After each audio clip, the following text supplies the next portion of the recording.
Hello all and welcome to our tip of the tongue question and answer live extravaganza thing. For those who don't know, Tip of the Tongue is a monthly podcast advice thing on like artistic productions and creative is a better word. So like creative productions, so any level of acting, writing, artwork, video production, just making projects online. It's just advice for that. So we've done a bunch of episodes, and for this, our big, originally this is going to be our big, 1 year extravaganza, but this is now our 14th episode, so it's the big 1-4. Woo! We did it! Yeah, Will and I have been doing this for a year and 2 months, and if that's not a reason to celebrate, I don't know what one is. So, missed our anniversary. Yeah. Good job. Normally we ask viewers to be like, hey, what do you want us to talk about? Do a writing episode. All right, we'll do character writing. Ask us questions about that, and we'll answer some of them. So this is just going to be sort of an omnibus, anything, ask us your questions thing, and we're going to do our best to answer whatever is thrown at us. And to do that, we've brought back 3 of our favorite guests that we had in the past year on various episodes. One of them's not here yet. Hopefully he'll show up soon. I'm Jello. I run this channel. In terms of things I know about, I do YouTube stuff. I am a semi-professional voice actor. I do art and writing and some I guess it's not animation. I make videos. That's it. I'm William. I dabble in voice acting. I am a production director for 4 radio stations, and I run multiple little online tabletop streams. What a coincidence. I'm Jay. I do multiple online tabletop streams too. I've got a show over on another YouTube channel called The Third Wheel. Thank you guys for having me on so much. I had a blast on the last time, and I'm just super flattered that you invited me back. So this is gonna be swell. Thanks. My name's Marissa Lenti. I'm the girl. I'm a anime voice actress and anime ADR director for Sound Cadence Studios, which is in Texas.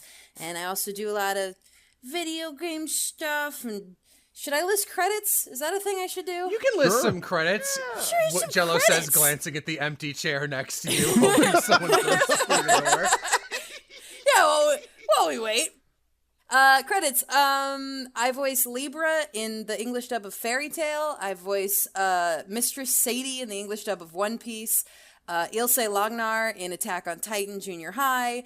Momoko in Nanbaka. Chiaki Hoshinamori in Gamers. Alicia Florence in Aria the Animation. And then I'm in video games too. I did Tamagotchi, Marvel Adventures Academy, My Little Pony, the apps, and some other stuff. I have a website. I do things. So, yeah, and if that list of credits was any indication, the get advice from 5 mostly professional panelists. 2 of us are way more professional than the other 3, and the 2 that are more professional are Marissa and Griffin. So, 1.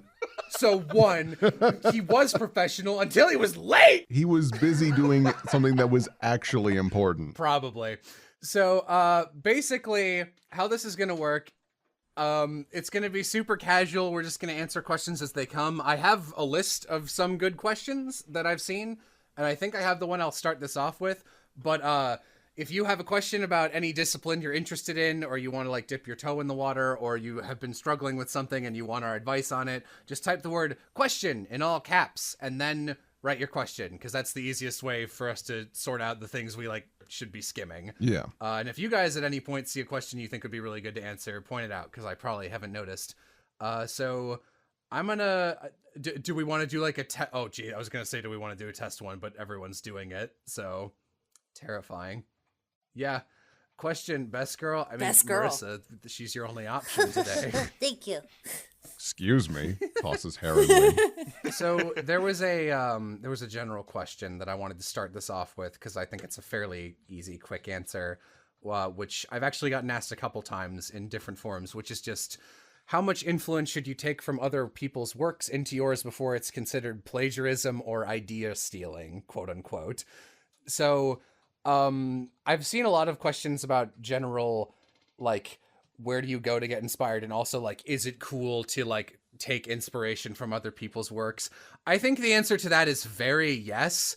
And often people who are just starting out are actually a little too worried about that. Yeah. Because like, for like art, for example, I think one of the best ways to learn, and like you can do this with any creative pursuits, but I'm just going to use like drawing as an example.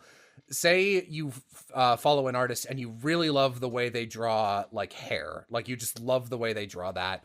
And if you want to take that and incorporate it into your own style, like maybe it's like super stylized or jagged or weirdly flowy and you like it a lot, what you're going to want to do is maybe like really sit down and look at all their work, think about why you like that specifically, like what about it is appealing to you, try a bunch to like draw it and recreate it and see if you can work it into your style. Because you won't be able to perfectly recreate it. This also, you shouldn't trace, by the way. You should never trace. You can use references, don't trace. But if you're, like, by the time you figure out how to kind of get it into your style, it will already start to be its own thing, and that's a jumping off point for it to meld itself into your stuff. Like, I was describing this, I think we talked about this with Jeff Thew in the last episode we did, who's Mother's Basement, where, like, for my YouTube stuff, like so this is basically series a little bit is ripped off of JonTron, quote unquote, because he used to do these like he did like a Sonic Colors review where he'd talk kind of wrong, but he didn't really lean that far into it. I was like, what if I took that and taking that and is a really good first step to making your own thing. Yeah. Or here's 3 things I like, let me combine the best parts of them in a new way that I haven't seen done before. Let me relate that to anime. When you're doing anime voice acting or any voice acting really, a shitty impression of someone else's character is a new character. So if you ever like, I'm gonna try and do like, this blank character that I've heard in another show, and obviously just you doing it rather than the original actor doing it is going to color it in some way.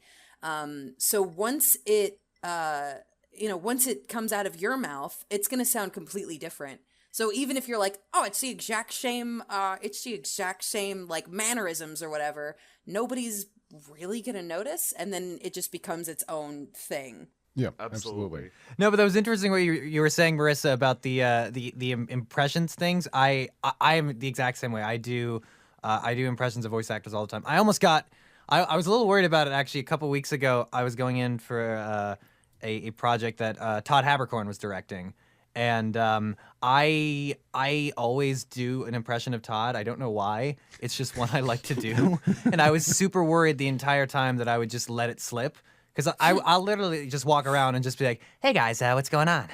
I'm Todd Haberkorn." That's just me. That's my daily life. But yeah, that's a great place to draw inspiration from. But I like to imagine you were stuck in traffic as Todd Haberkorn. Yeah, I will literally just be like, "What the hell is this?" All right, fine. I'll be late for my session. I have a great story. Put your blinker on, you idiot! So, somebody asked, where do you start when creating a world, like Nuko or even D&D or tabletop maps? So, again, questions are open to anything, so this is completely acceptable. This would be like writing, or I think, Jay, this is in your territory. Absolutely. Since you've just spent an entire year doing this.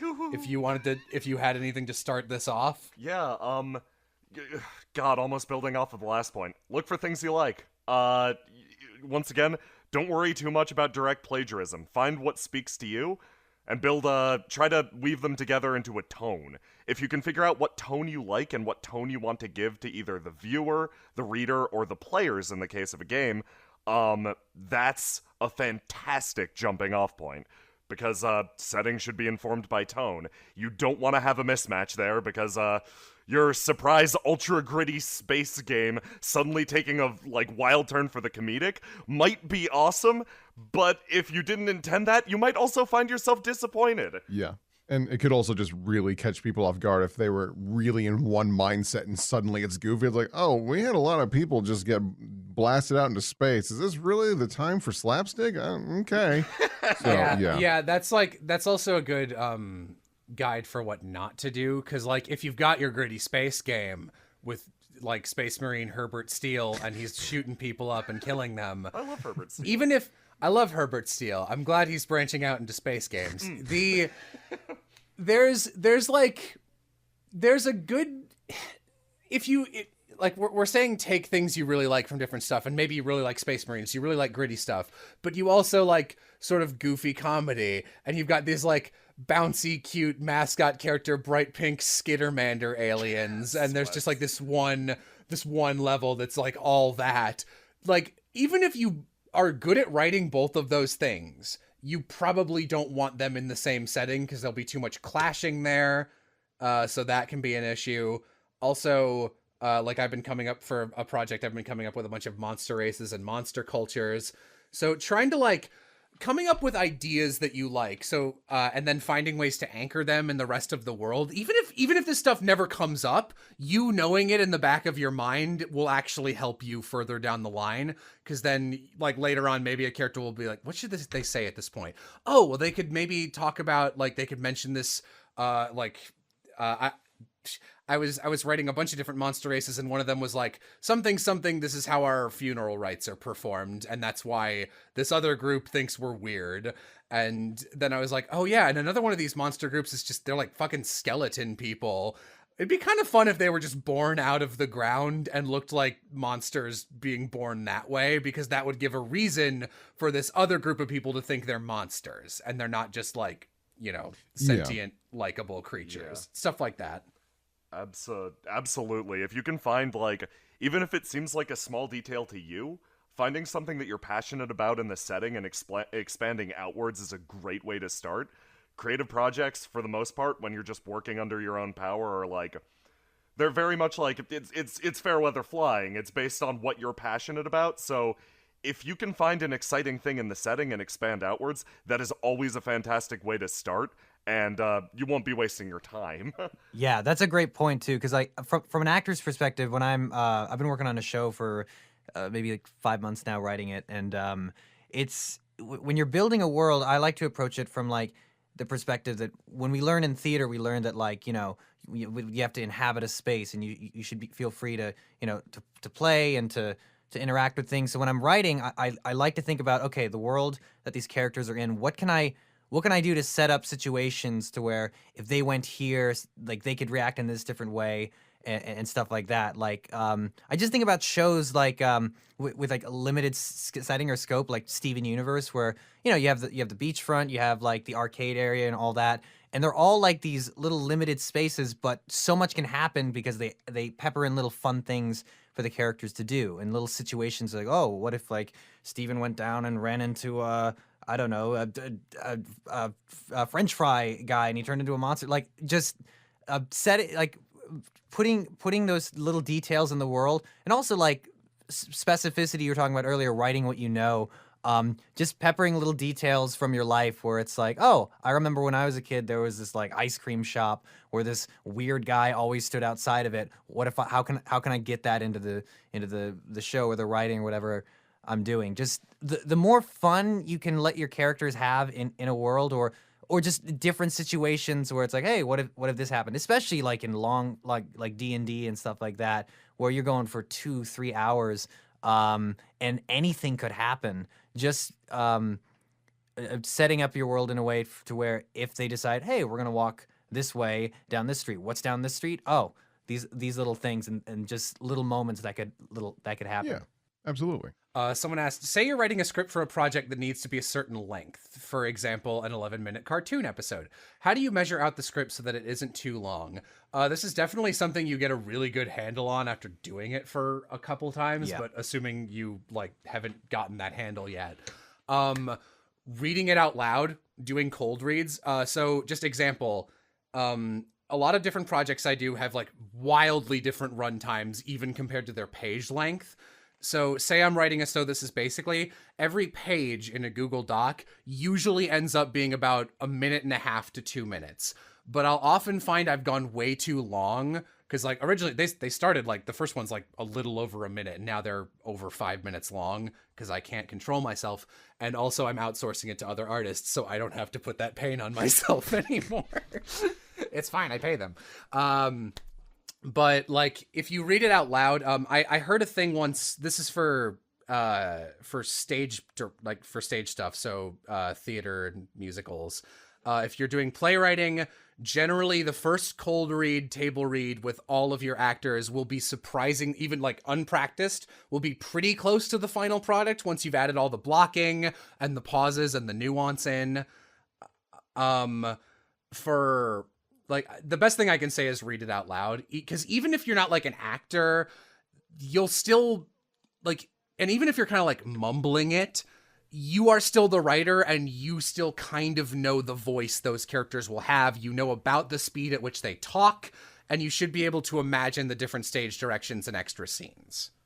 So that's my tip on that. Yeah. Oh, question, is graphic design a good career choice? Yes. That Oh, okay.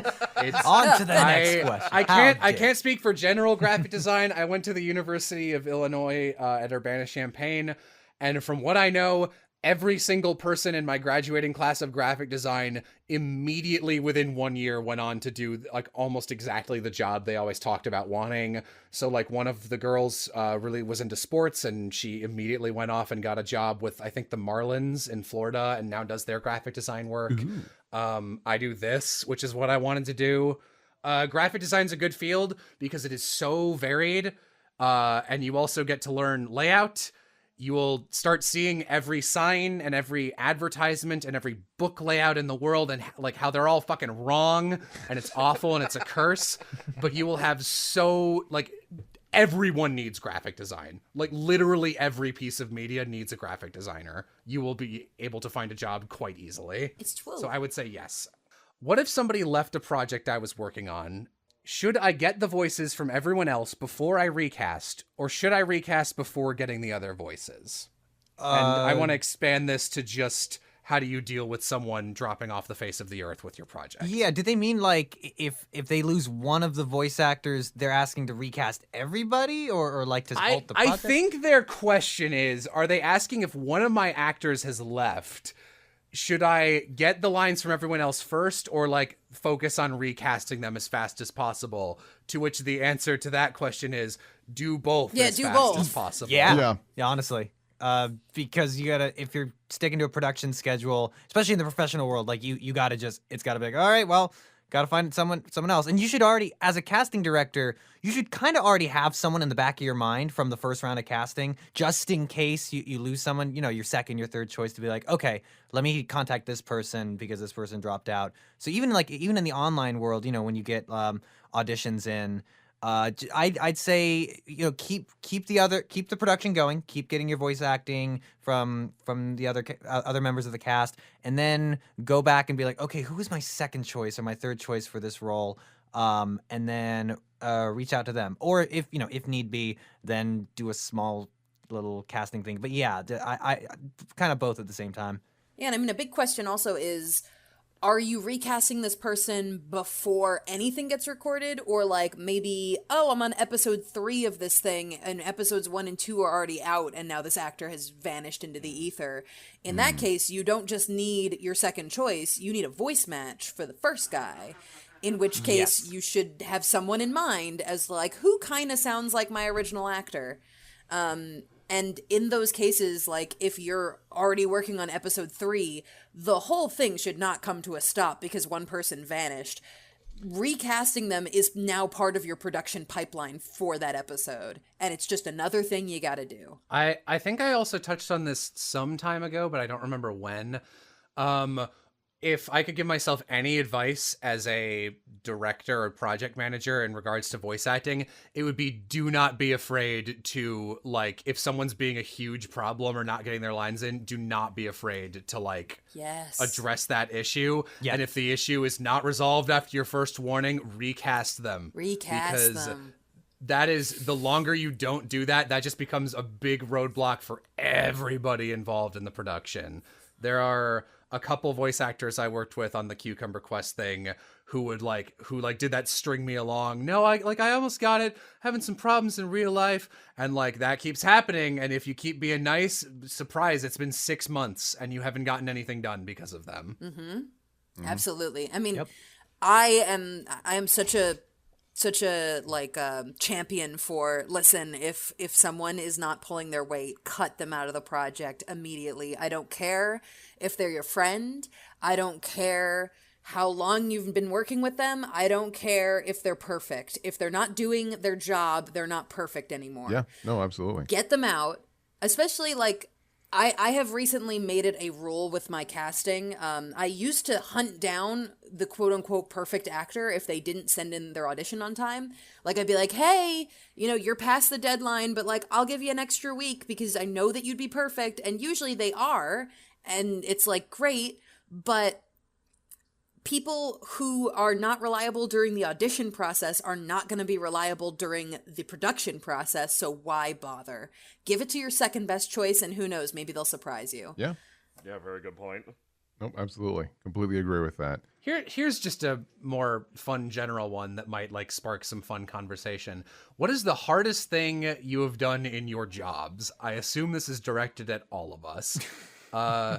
For me, I would say managing a YouTube channel is super difficult when you reach the point of this needs to be my primary source of income, because you're doing many jobs and wearing many hats at the same time. So I do the writing, voice acting, I do a lot of art. I still storyboard for So This Is Basically and other things, and also having to manage all right, I need sponsorships for these videos because that's actually how you get, if you're not doing that, you're good luck making money off of it that sustains you from just that alone. It's pretty difficult. I can't use these guys right now, but I need to talk to them later, and managing all those emails and all those people, and also keeping your schedule fairly regular is really important. That's really hard. Yeah. For the commercial production side of things, just with what my line of work is, the hardest part is babysitting. What do you do, Will? Yeah, I write, voice, and produce commercials for multiple radio stations, and sometimes assist with agencies and things like that. The hardest part is babysitting. There are so many people that are apparently professionals that need as much help in their field as possible. There are so many times where I have these people that are like, don't worry, I'll write that script. I message them back, hey, your commercial starts tomorrow. Where is your script so I can produce it? I forgot. And then they just disappear into the ether and it's left to me.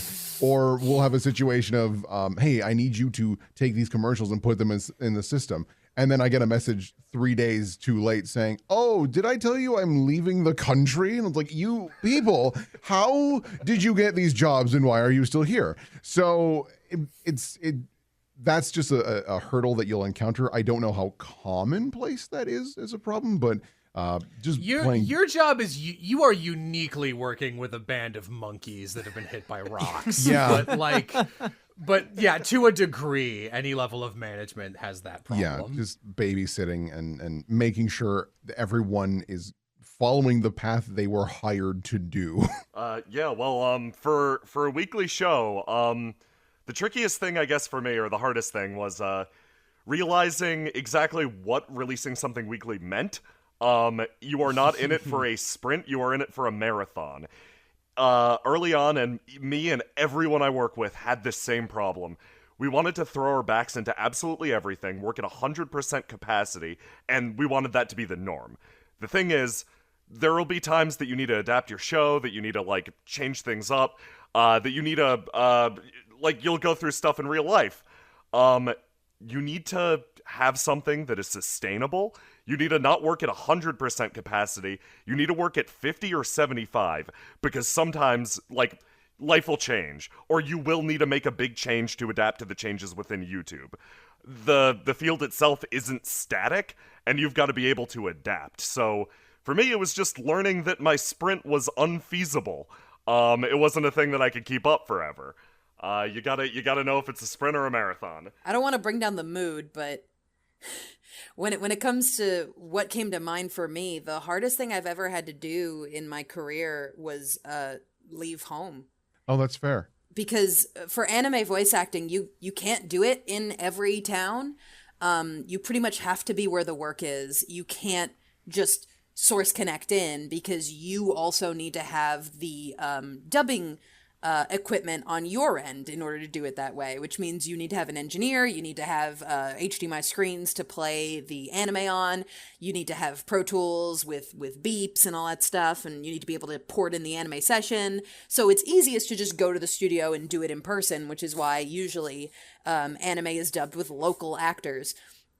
So for me, living on Long Island, my options were stay in New York with my family close by and be able to see them every day, and only work on New York projects, which there are New York projects, but there aren't many, or leave. And I chose to leave, and I chose to go to Texas because I really wanted to work with Funimation, and I think it was a great choice. I love the things that I've gotten to work on and the people I've gotten to work with, but it can be hard to be so far away from your family and to not be able to see them just, you know, for I visit them for holidays and birthdays and stuff like that, but you know, for just general everyday stuff, I'm going for months and months at a time without seeing them. And that's something that I think a lot of people don't think about when they say, I want to be an anime voice actor. I'm like, well, if you live in any state that isn't New York, Texas, or California, you're going to have to leave your family, your friends, everyone you've ever known, you know, anywhere that you might have a steady job already, you know, your favorite pizza place, I don't know, like anything that you're used to, you're going to have to leave. And you're going to have to build a new life in a new state, usually at a pretty young age, since most people who want to be anime voice actors are young. Like, I'm in my 20s. So that absolutely is harder than, like, you know, I could say, like, oh, the paperwork, because I do a lot of paperwork at, you know, Sound Cadence, and it sucks, yeah, but it's not hard. It's just time consuming and it sucks and it's annoying. But when it comes to something that's difficult and like something that people really need to think about before they get into my line of work, that's a big one. No, that's really good. Yeah. Yeah, that's actually something that I kind of forgot about. It's like, that makes a lot of sense. Yeah, kind of sort of gotta. One thing I've noticed, especially being out here in LA, I've been out here for a year now. Is when you first come out here or move to any place to start a new job, like you're just so excited to get going, right? You want to do so much, you want to meet so many different people, and you want to just throw yourself into the mix and get going. But one thing I've noticed is like, and that I've learned from over this year is really just not putting all your eggs in one basket. And what I mean by that is like there's so many people out here who want to be in, in this show, in this anime, with this studio. They want to work with this casting director, this person, and that's all they think about 24/7. How do I get to that? And the drive and the commitment to get there is great. It's great that you have that drive. But if all you're thinking about, like on your daily basis, 24/7, is voice acting, this is all I am, this is all I do, it will disappoint you because there's more to life than just your job and your career. Like I'll be hanging out with some voice actors and I'll be we'll be talking about work, but then I'll ask them like, how's your family, how's your life, and other things, and they seem very much like, oh, like I don't want to talk about that. Let's talk. It's just this. Like it's like the other areas of their life have like fallen to the wayside because voice acting is the one thing, or acting in general is the one thing they have that is certain to them and the thing that they want so badly. And it can really mess with a person if your entire world is this thing where it's like, hey, I'm going in for auditions and I want to be liked and I want to get in this thing, and yeah, it's that can get really tricky, and I've seen a lot of people burn out because of it, because they just can't be patient, because it has to happen now. It can't happen a year from now or 2 years from now. I need it now. And that's just, life doesn't work that way, and it's heartbreaking to watch just people like either slave away, hitting against the wall, or just burn out and give up because, it's a tough business. I shouldn't be laughing, but you can tell Griffin and I work in anime because our answers were so depressing. Oh, God. We're just like, anime's hard, man. So another question I saw is, as a YouTuber, how do you find voice actors? And Griffin and Marissa, you guys can feel free to weigh in on this also, since you're not YouTubers, but you do need to find voice actors quite frequently. Yeah. I always tell people that I got very lucky. I cast my first thing on a website that doesn't exist anymore. I used to use those forums. There's a lot of different VA forums. Those forums. They are dubious at best.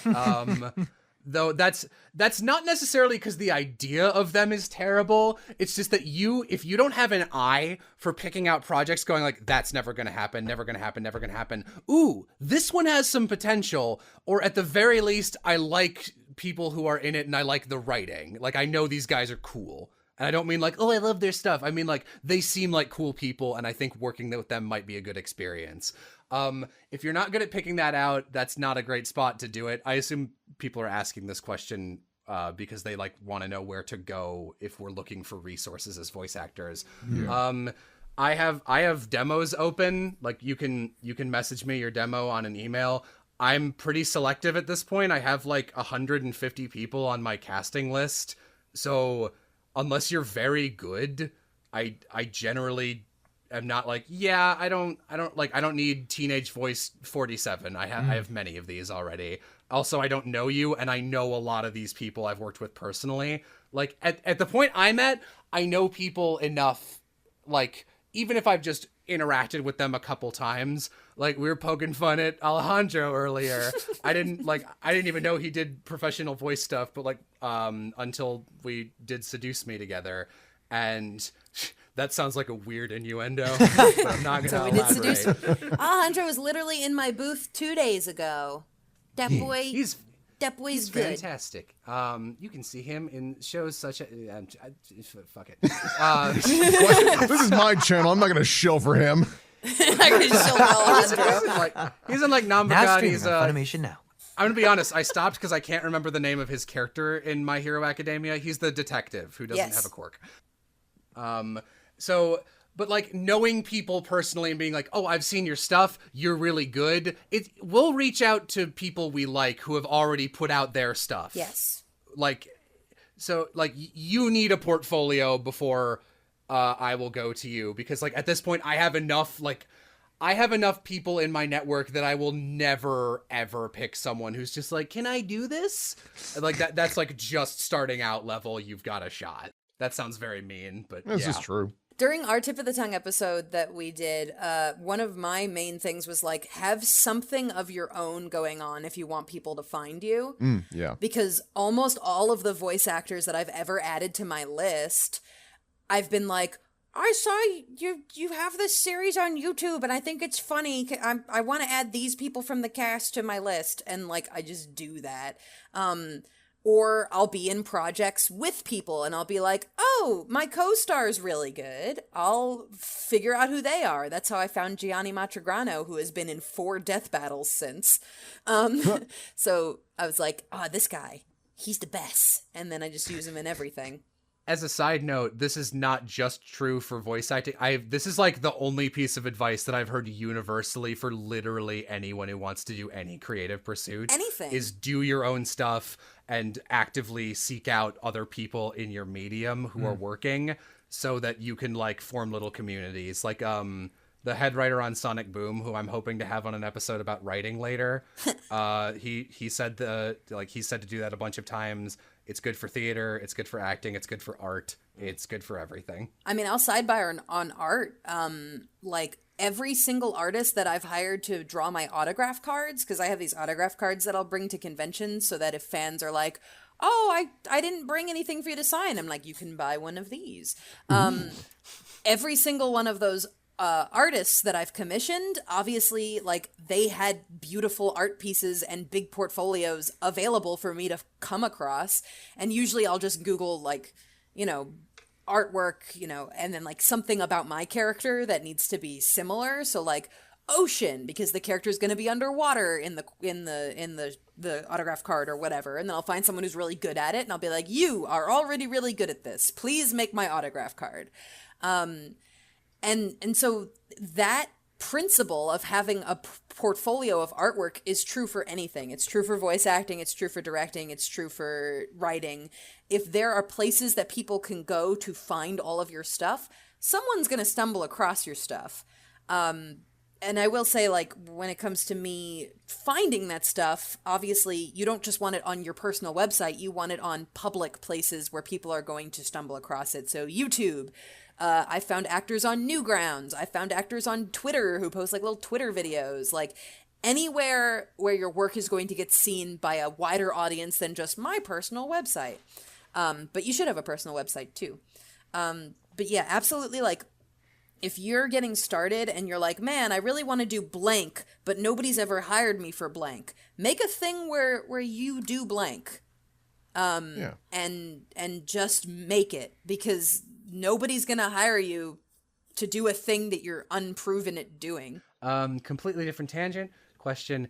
Any tips on writing romance, particularly a non-romance centric series? Do's and don'ts. Ooh. I actually have a little experience with this, surprisingly. I'm reminded of Jay, a conversation that you and some of the other Third Wheel people and other D&D people had when we were talking about our fandoms. Was like, it's like, yeah, a lot of people ship these two characters, and you were talking about like, yeah, I don't really think there's a reason to put these two together unless their relationship in like them being a couple would bring out something new in them, or make the story more interesting. So that's a good note to have. You don't need to write romance. Like, if you don't have a romance plot and you're like, oh, maybe I should add one. Like, if you don't want to, you don't need one. Yeah. It is despite what main blockbuster Hollywood movies might make you think, it is in no way a requirement for a B plot. Also, the way I write dialogue generally, which is like the one thing I think I'm actually good at as a writer, if make sure your dialogue feels natural, make sure it sounds like two humans talking to each other. And also I want to give advice, because I've seen this a couple times, and this is something you have to think of beforehand. Say you've got like say you have like your A couple. You've got like Alice and Bob, and then on the side you have like Charlie. And at some point, it's like, oh, obviously Alice and Bob are going to wind up together. They're the two protagonists. But it's like, it turns into this love triangle. And one of the other two is like, they're interested in Charlie now. But you wrote Charlie specifically to be a love interest. So Charlie's a perfect match for either Alice or Bob, so that it makes no sense that the initial pairing should win out at the end. Be careful of that. I've seen that a number of times. That's a big problem. Because, like, you wrote Alice and Bob as their own characters, and also they fall in love. You should make them compatible as a couple, like as partners. And if that ends up not happening, you might want to think about making Charlie end up with one of them instead. Because if that's what your character would do reasonably, do that. Don't make the romance like some end goal of the story unless that's the point of your entire story, which it sounds like it isn't. If you can, like Jello said earlier, do it to further the characters rather than filling an arbitrary checkbox. Like, hey, we gotta have a couple by the end of the show. Okay, we're done. Somebody's got a smooch in this. Yeah, there's gotta be a kiss. No, in a lot of things, it tends to end on the note of like a pair getting together and then just credits, like fade to black. Yeah. Yeah, also, really quick, small interjection. Yeah. Be aware, you are allowed to have your couple get together at an early point in the story and then write them as a couple. They don't need to do that at the last second. Yup. You find out more about the characters, and you find like a relationship is about finding out the way they work together, the way they like contrast each other. They're a pair now. Explore that. Don't fade to black immediately afterwards. Yeah, you know what I'd say weirdly is coming to mind, and I think is a good example of this, is in Brooklyn Nine-Nine, the two arguable leads, who are like what I'd call the A couple, are Jake and Amy in that show. And I think it takes them 3 seasons to officially become a couple, or at least like 2. And that's fine, because it's natural. But like once they're a couple, they are just a super sweet, supportive couple. And like Jake is this like goofy, I think this is Andy Samberg's character. And he's like a great cop, but he's like, you know, kind of like dirty and like devil may care, and he's a goofball. And, you know, he just like, if all he could eat was pizza pockets and like soda, he would. And Amy is this super by the book, like just really, really like strict, but also like they're a really good couple because them being together, you get all these cute moments where it'll just be like, Jake will be like, yeah, I know, but like I managed to, like, I cooked a thing today. I learned how to make an egg. And she'll be like, I'm so proud of you. And like, it's so dumb, but like that's a comedy and it's goofy. And like, that's a bad example. And there's a ton of good ones. Brooklyn Nine-Nine's really good. Where they're like, the fact they are together is bringing out more of their dynamic. That is why you would want to make a romantic pairing. Yep. I have a question about abridged series. If you're committed to making one and you need voice actors, how do you set yourself apart from the ones that are just going to stay in production limbo forever? Does it help if you have some roles already cast and are only looking to cast roles you don't know anyone suitable or available to play? Is it better to just list what characters you're looking for? Like, what do you do to make your own project stand out if you're casting online? And are there any ways you can make that look better? And I think the quickest answer to that question is have a sample of your script available and have it not be shit. Yeah. I mean, I feel like most of the best abridged series are made by people who already have voice actor friends. Yeah. Generally, your main cast is not someone that you go and cast. Like, all of the really big abridgers, like, either it's one dude or it's like a group of people who've known each other for a million years. And at that point, you would have at least 1 or 2 episodes online before you started casting guest stars. And at that point, people can watch the show. They can go, oh, this is an abridged series that is happening already. And this is what it sounds like, and this is what it looks like, and this is the quality. Because, like, I was in Dragon Ball Z Abridged, so this is my experience on that. You know, those guys all knew each other, and they made it as, like, a passion project, I guess. And then it wasn't until way later that they started having guest stars on, and at that point, all of us knew what Dragon Ball Z Abridged was. So there wasn't any, like, question of, is this gonna get made? It's like, yeah, it's gonna get made. It's Dragon Ball Z Abridged. I know that it's gonna get made because here it is, like, for 4 seasons or whatever. So yeah, I mean, if you don't know any voice actors, you don't have any voice actor friends, go make some. I mean, I wouldn't say like go make some specifically to get them in your abridged series.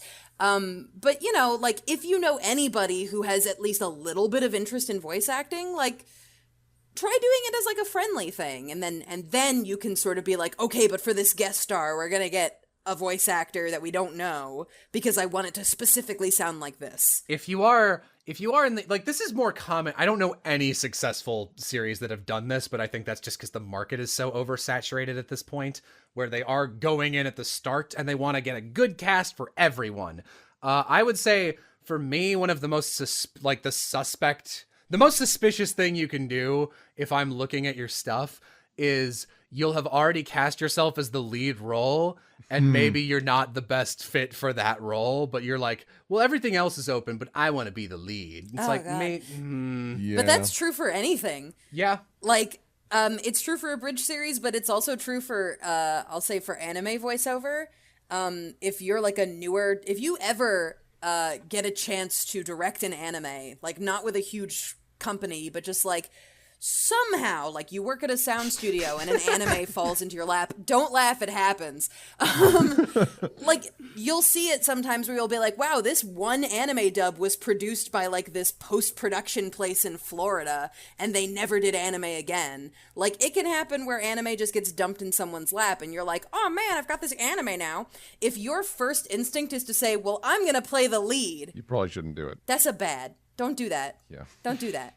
You know, it looks bad, and also it looks bad both publicly and behind the scenes. There are instances where like you'll put out an audition and then you'll be like, man, nobody fit the character, but I know what I want. I guess I'll just do this one, which is fine. Yeah. I think, you know, sometimes. Yeah, that's what I did for Drunk Boss and my Hamtaro stuff, just because I had such a specific thing in my head. I was like, I'm not gonna audition this openly. Because no one's going to know exactly what I want except me. Right. Sometimes that's going to happen where you're just like, oh, you know, or even you had an audition and you're just like, nope, nobody got it, and so that's fine. I'll just do it, and then you're gonna cast yourself.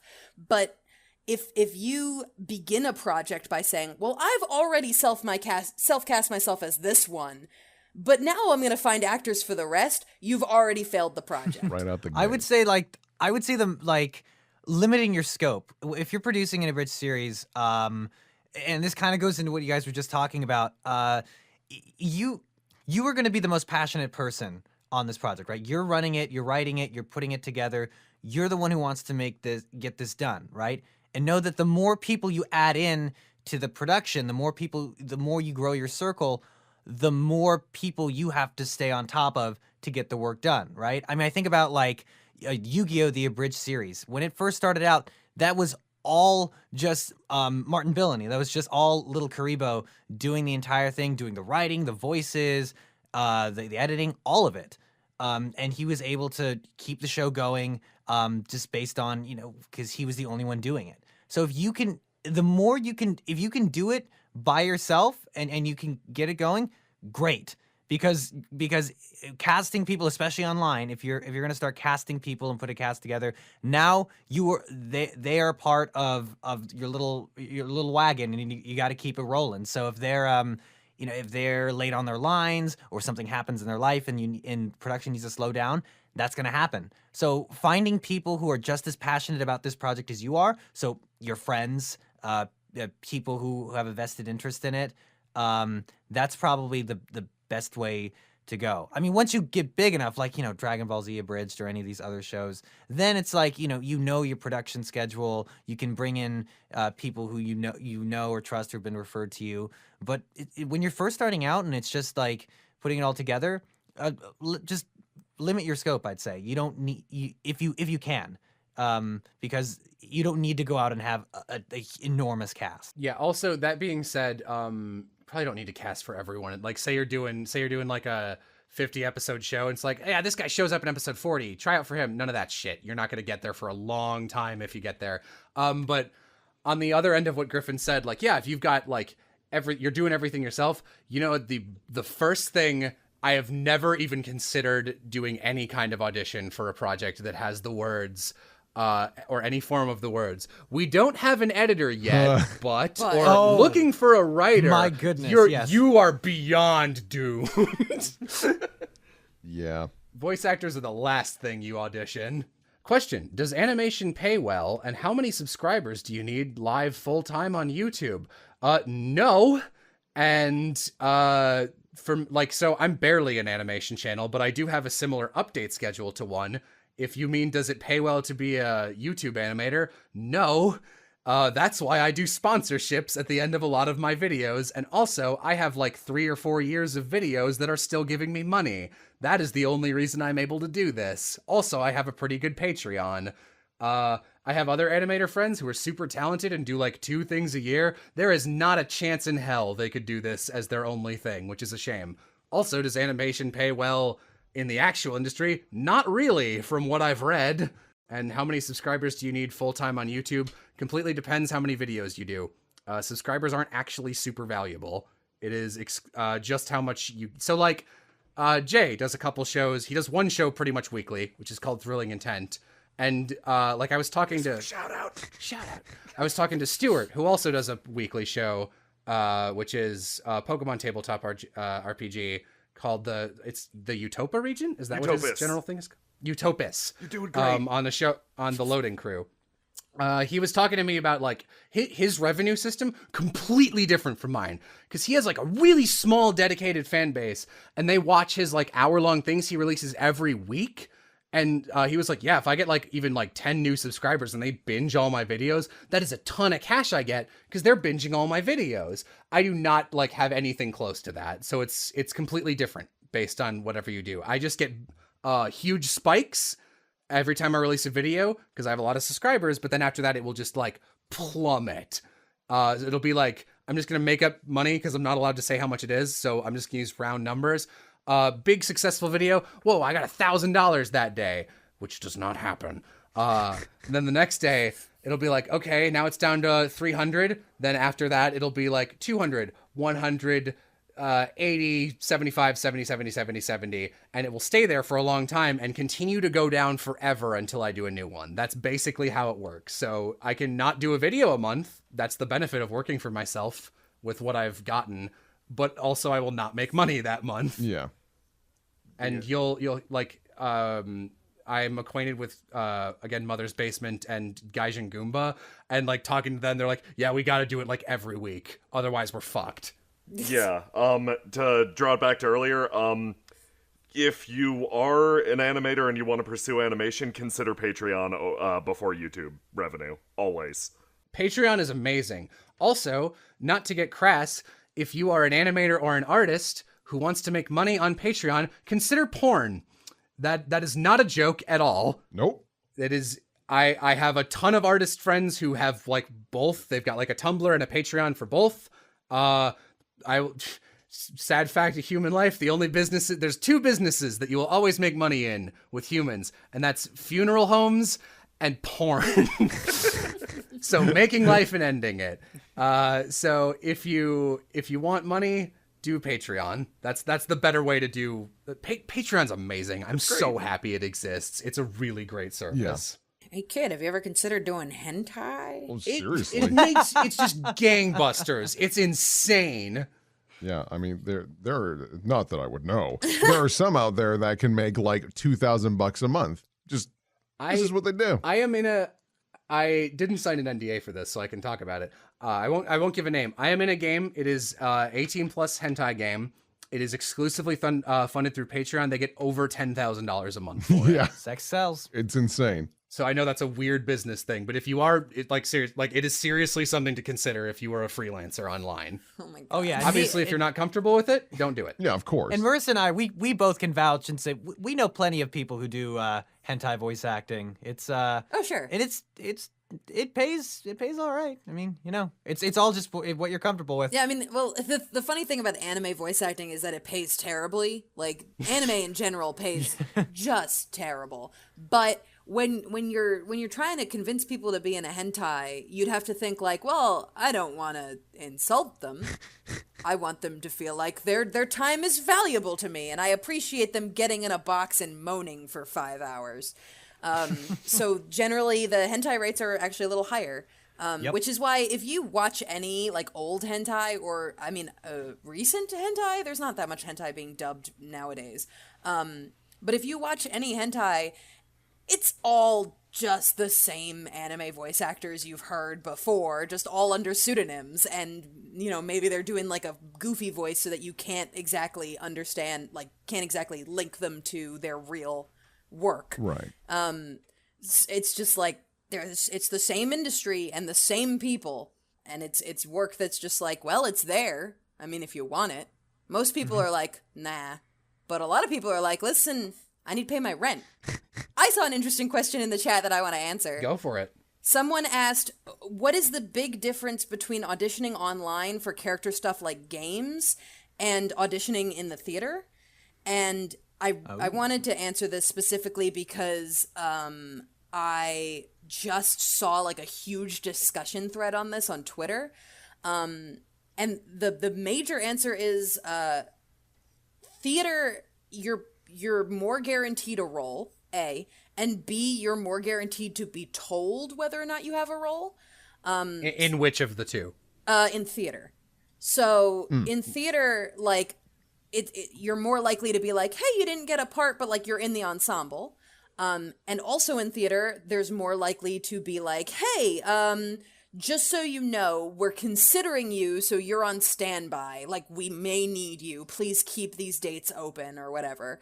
When it comes to online and voice acting specifically, do not expect like a letter saying like we did or did not pick, or, well, if you did, obviously, yes. But if they didn't pick you, don't expect a note, you know, being like, hey, we're letting you off hold, because with voice acting, you can juggle a million projects at the same time if you've got good time management skills. So there's really no need for me as a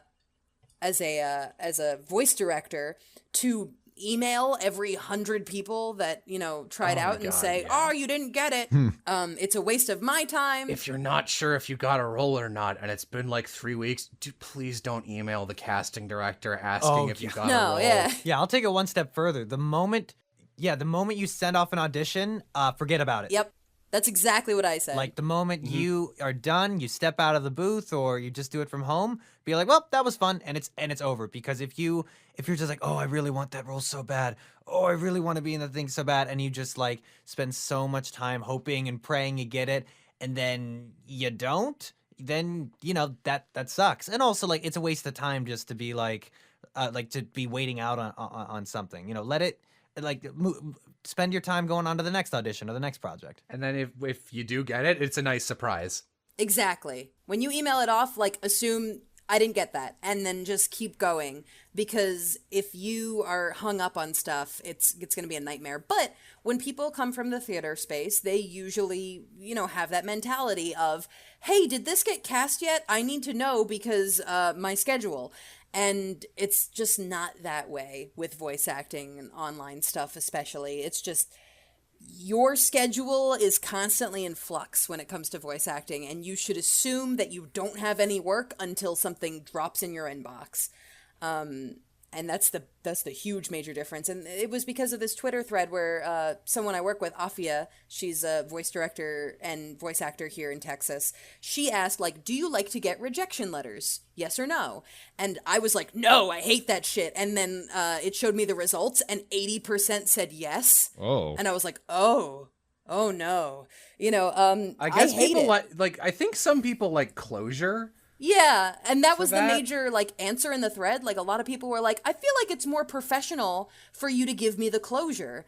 And I'm like, no, I hate getting an email that's like, hey, you were really good, but we decided to give it to someone else. I'm like, if I spend 2 minutes reading this email and it turns out that the end result is you don't need me to do anything, that's 2 minutes of my workday you've wasted, and I hate it. But it seemed like most people were like, no, I would like to know if I didn't get it, because then I can put my mind at ease and move on to the next thing. And if you're of that mindset and you're looking to get into online voiceover, my big piece of advice to you is leave that shit at the door. Yeah. Because most projects will not give you that unless they're super indie. Yeah. I would not like getting emails saying that you did not get the part, because I've really gotten into that mentality of I send the email off, I move on with my life. I hate getting that email like, oh my God. And then you open it. Nah. We didn't pick you. Yeah. Bye. It's the worst. I hate even in my after I actually didn't do this with my last audition, which is since I got that fucking oh, Google locked you out of your account again for using emails, blah, blah, blah, blah, blah, so I didn't want to deal with it anymore. But normally what I do for auditions is I'll get 500 auditions, and then maybe 50 of those will be something I'll save to my computer and examine and pick out. But then there'll be about 20 people every time who I'm I've never heard anything from you before. I really liked your performance here. You did not get a part. You were not right for these roles, but I love your voice and want to work with you in the future. Is it cool if I add you to this mailing list? What I just said is way more blunt than that email usually is, and I hate writing that email because I know they're gonna open it up and be like, "Oh, it's from the thing. Did I get the role? No, idiot!" I'm always worried that's gonna happen. See, here's the thing. That's why I don't tell people. I don't tell people when I put them on my list. I'm probably going to do that for this round. Yeah, unless I'm talking to them face to face and I'm like, hey, you're great. Can I put you on my list? If it's from an audition, I did something recently where I just posted on Twitter. I was like, hey, if you're good at monster noises, send me your reel. And everyone that sent their stuff in, I was like, thank you, received, thank you, received, thank you, received. But the people that I put on my list, I didn't tell them. They found out when they got an audition from me. Because that way it's a positive. It's not oh, I didn't get the role, but they're going to keep me on their list for future stuff. It's more oh, I got an audition. Cool. Then it's a net positive. Mm-hmm. Yeah, absolutely. Here's a general question. Quote, at what point are you allowed to say, I should be getting paid for this? days. When you're good and when you know how to fucking manage like any kind of storefront, whether that's commissions, like it's a weird source, it's a weird quote, but the like if you're good at something, never do it for free, that the Joker says in the Batman movie. That in the Batman movie that the kids like to watch. That was the terrible old man voice. My I voice is totally shot. misinterpreted that. I said 30 days, like if you haven't gotten your check in 30 days. Oh, yeah, no. 30 days after delivery is like the latest thing you want. But Oh, like, I've had later. Oh, if you're good at something and like you know you're good at it, you should try and get money for it. At least a little. Like if you know, I want to direct this at artists specifically. I constantly see people putting up commissions where it's like, I'll animate a GIF for you for $7. What the fuck are you thinking? Think about how. No, seriously. Yeah. Because not only are you screwing yourself over, you are lowering the bar for every other artist and animator out there and destroying the economy. I'm super passionate about this. You need to think about how, like, bare minimum, you should be making $10 an hour, like the barest minimum. That should be what minimum wage is, and it's not. You should be making $10 an hour for your work. Does it take you 5 hours to draw that bust? That's $50 at least. And here's the thing. If people want to buy your thing, if people want to hire you, it is because they like you. Like, I've only bought a couple commissions, and that's just because I'll just see their thing on, like, scrolling on my dash, and it's never the cheapest. It's never whatever. It's always just, oh, you have a perfect art style for this character. Like, the most recent thing I commissioned was, like, a little GIF of a pink-haired girl with lightning eyes from Anime Campaign named Yumta, who I sometimes use as my Twitter icon. Her, like a GIF of her with lightning. I was like, you have a really cool animation style. It's exactly right for this character. That is why people will, like, or they're your friends, obviously. Right. Or you're really good at doing a pitch. And it's like, hey, here's my stuff. Do not undersell yourself. It is super important, because if you are lowering the collective bar to, I'll do this in a ridiculously low, like, pay me a penny and I'll paint you a picture, then that's something everyone else has to compete with, and it sucks for everybody. Yeah. yeah, we have the same exact thing in the voice acting world. Actually,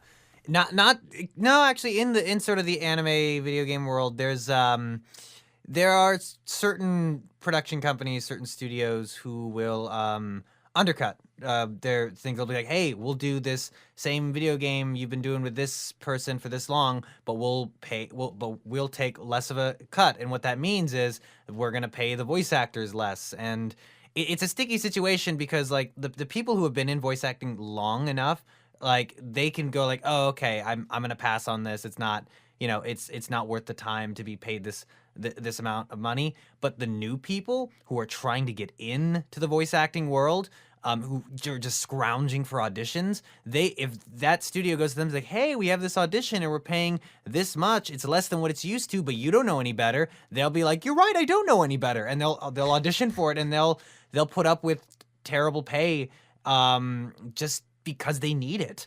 And it's hard. It's harder in the voice acting world, because like there's not much you can do in terms of like commit, like your own sort of commission work and setting your own like rates, I guess. I mean, in the online world, yeah, you can sort of set your own rates and do that. But when you're moving out to wherever it is, Dallas or LA or New York, just know that you're buying into a system and a culture, and however that system or culture is at that time, you have to sort of figure your way through it, and do your best not to undersell, or at least say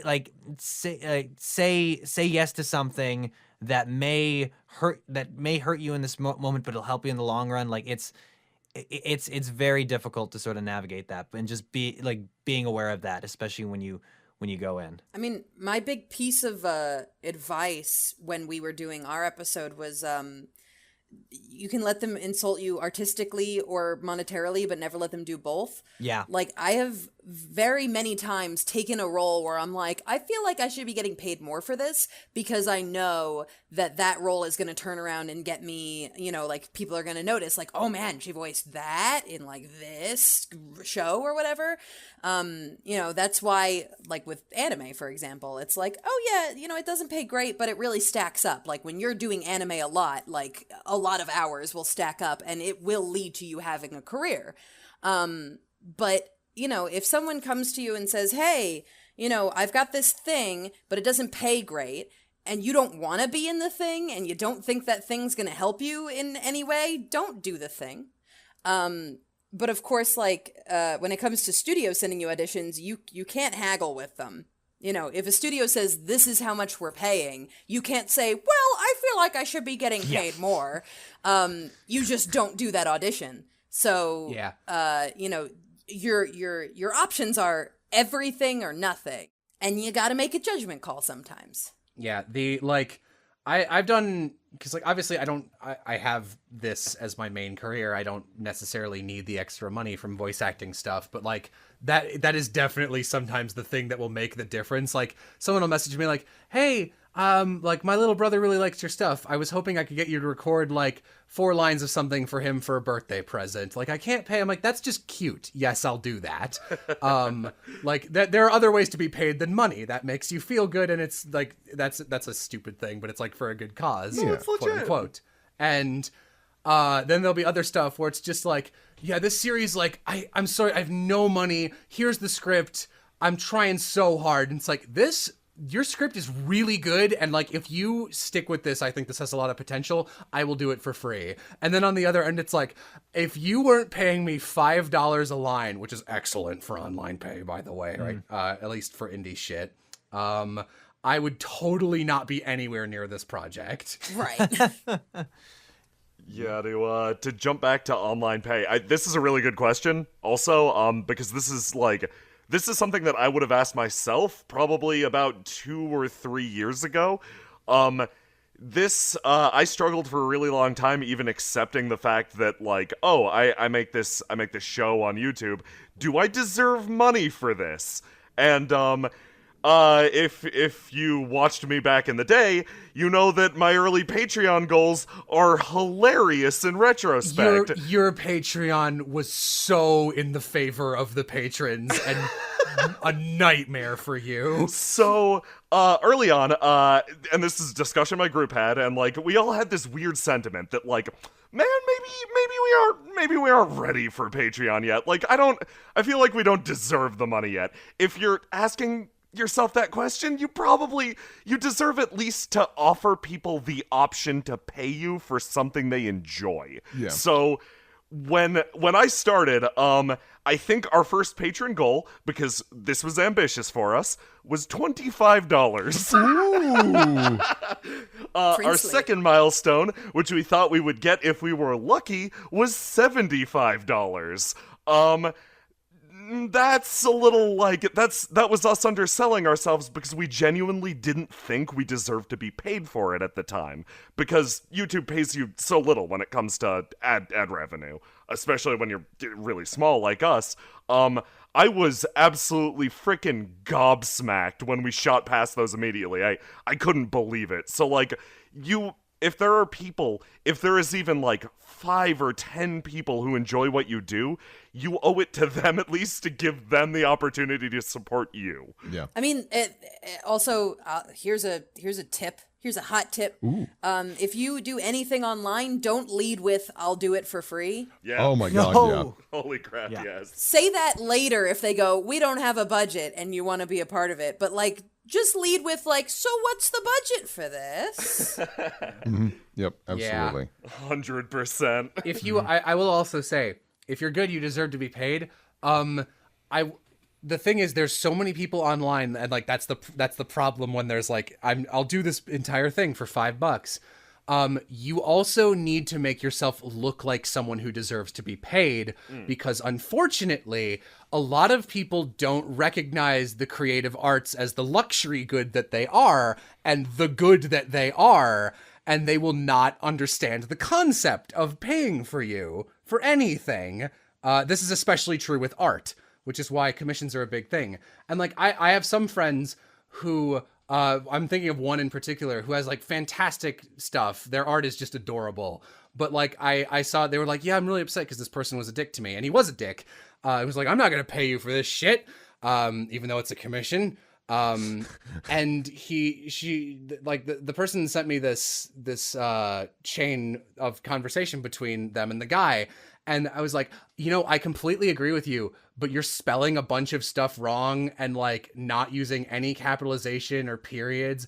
And you don't look like you're not making a good case for yourself. And that sort of like branding and presentation and professionalism is super important, especially in the online marketplace, because there are literal millions of competitors. Yeah, there's plenty of times where I've opened up an email and just seen poor grammar or it's just really long or just something that immediately gets me off guard. And I'm just like, nah, I don't even need to read the rest of this, and I just delete it. And I feel like I feel like an asshole, but it's just one of those things of like, if you can't even, when you have unlimited time to ask me a question about something that you want me to be a part of, and you have multiple errors and it just, honestly, it looks like garbage, why on earth would I get involved? It just doesn't make sense. With auto-correcting software, and like just Windows 10 will tell you when you're spelling stuff wrong. All lowercase and no punctuation is a choice at this point. Like, that is a stylistic decision. Are you sure you didn't mean to write in English? Yeah. I mean, it's also, and it's a small thing, but it's if someone emails me like, hello, Mr. Soap, and I'm like, well, this is over. Just delete it immediately. Oh my God, if people, first of all, like, you gotta, it's a very specific jump from when people message me as Brendan, like, which I hate being called that online, unless it's like a business talking to me. And if someone messages me as Brandon, boy, do you lose a lot of points right out of the gate. Oh, that drives me nuts. Also, fun fact, Griffin, you weren't here for this, but I fucked up right before we started, and your name in our stream thing was just Giffen. So, Giffen? How dare I forgot the R. I feel disrespected. Never work in this town again. But it's okay. It's revenge because I think I've called you Brendan here and there. I think I never know with online people. I'm like, do I call him Jello or Brendan, JB? Just give him a nickname. The thing is, though, you are like you do real professional shit, and we're reaching out to me as a professional. That is not always the case. I saw really quickly. I saw someone asked, "How do you sub question of what we were just talking about? How do you deal with people who like don't think that art is like your work is worth their time and don't want to pay you?" You ask them to pay you, and if they say no, you stop talking to them. Exactly. Yep. Ghost them. If your time is not worth their money, then they're not worth your time. Yep. Exactly. Yep. They want your time for free. You don't need to give them even a second. Yeah, absolutely. There's a question that I saw where someone was like, what is the difference between a professional voice actor and someone who just imitates human noises? Everything. And this is semi-related to what we were just talking about, because the huge factor is professionalism. People who you can rely on to answer their email on time. People who you can rely on to show up to their session on time. People who aren't crazy. People who, reliably complete their paperwork and are friendly during the session. And, all of these factors. People who aren't immediately going to go on social media and say something really terrible. And then you're like, oh no, I just used that person in a project. And now they're being terrible on social media. All of these factors, I have in the past sworn off casting people who are so talented, and it doesn't matter because they are garbage professionals. Yep. So, presenting yourself as someone who deserves to get paid is not only good for actually getting paid, but also is good for actually getting work and being considered a professional. Yeah, and I feel like there's a lot of confusion over like what it means to be professional.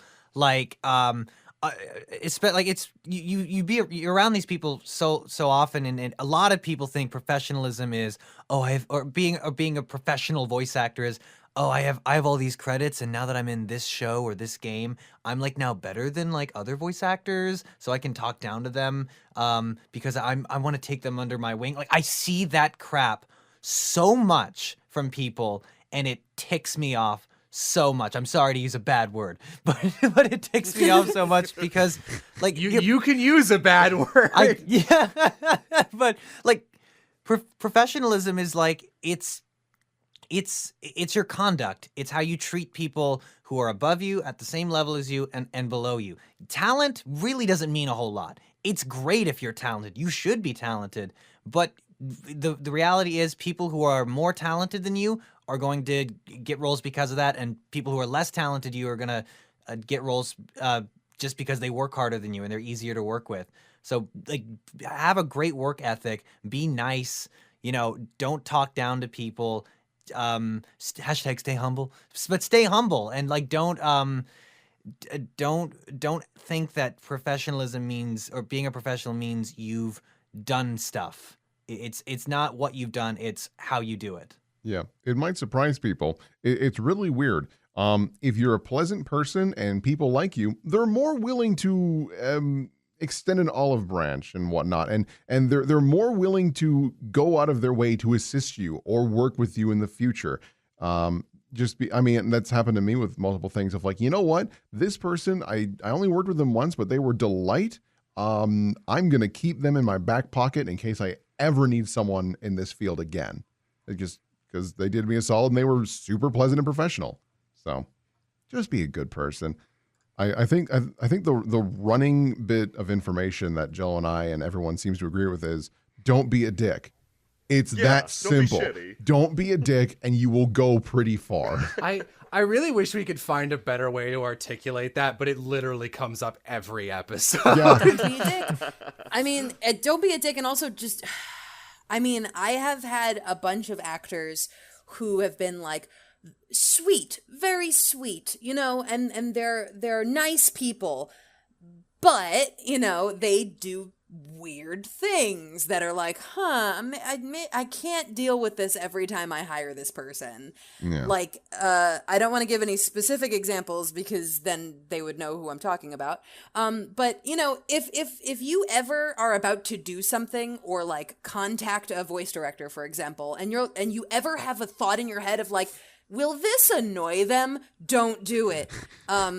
I've had it happen so many times where someone's like, I was worried about doing blank because I thought it would annoy you. And I was like, oh yeah?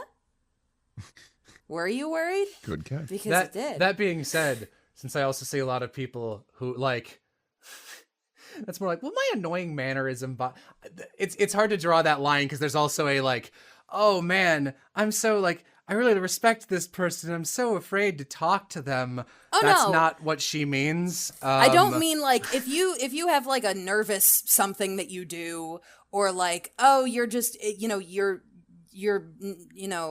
God, your personality is such that blank. Like, I don't care if it's like, oh, you're just like, hey man, I'm like, for example, I'm OCD, and when I come into the studio, I've got to like move stuff around or whatever, which I know actors that are like that. That's fine.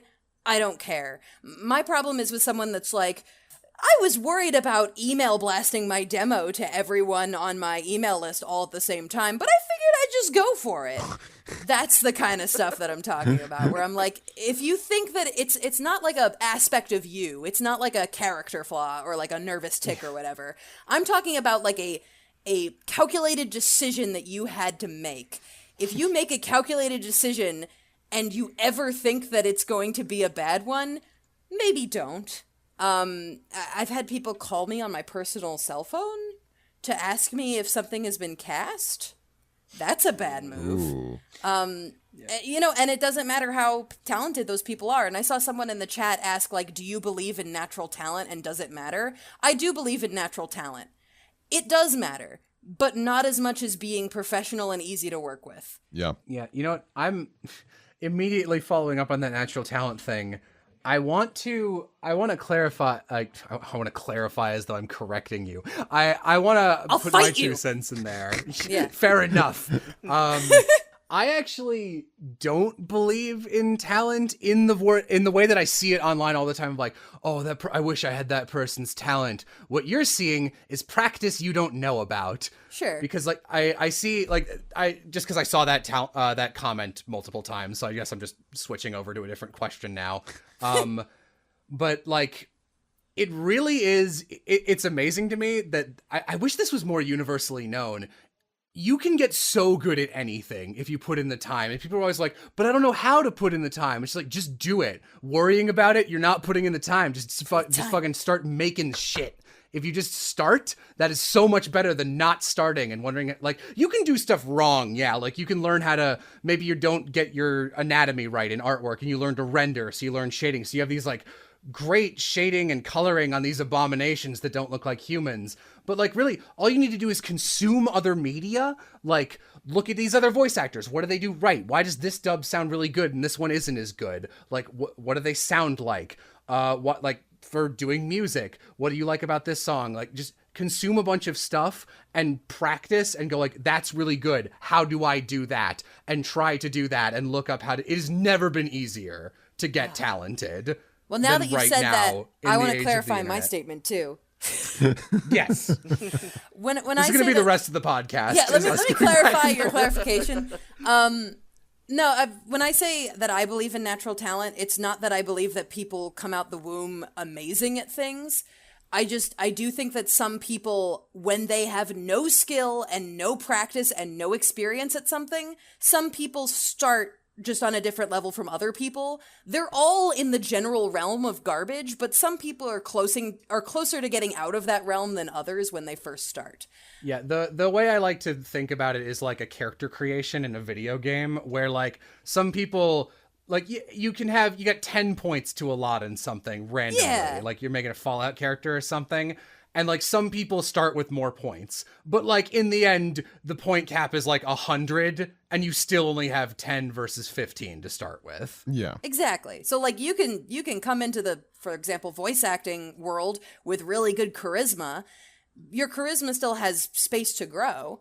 But some people are going to have less and some are going to have more, but it doesn't super matter if your intelligence is low. You know what I'm saying? Yes. Picking up what I'm putting down. Oh, just really quick, because I saw this. Someone said, looking at about 35 minutes ago, I don't see why you shouldn't star in your own stuff, abridging or otherwise. It's not necessarily that you shouldn't star in it if you really think you're the best for the role. It is just a sign that you don't really know what is best for your project sometimes, when it's just like, I'm going to be the main character. And maybe you're not the right pick for that. That is a really common online amateur problem. Yeah. I mean, sometimes you do fit. Yeah. But that's like for like some of, because I've only done 2 abridged things, and it was Hamtaro and Bakano, and a lot of my Bakano stuff was terrible casting. I just literally was the only person. But for Hamtaro, I was like, maybe I'll be Hamtaro. And then I asked around, and I was like, yeah, you guys can also try out. And then Chris tried out, and I really love his Hamtaro. I was like, no, I'm really glad I didn't do that. And I looked around instead of going like, well, I'm doing it, so I want to be the main character. Like, and that is the mentality a lot of new directors have. I think the huge difference is in whether or not it's a good idea to cast yourself is your thought process, I want to be the main character, or I am the best choice for the main character. That's a great way of putting it. Yeah, I suppose it kind of falls into when you cast yourself. If the project hasn't even been fully cast yet, and you're like, I guess I'll take care of this, guys.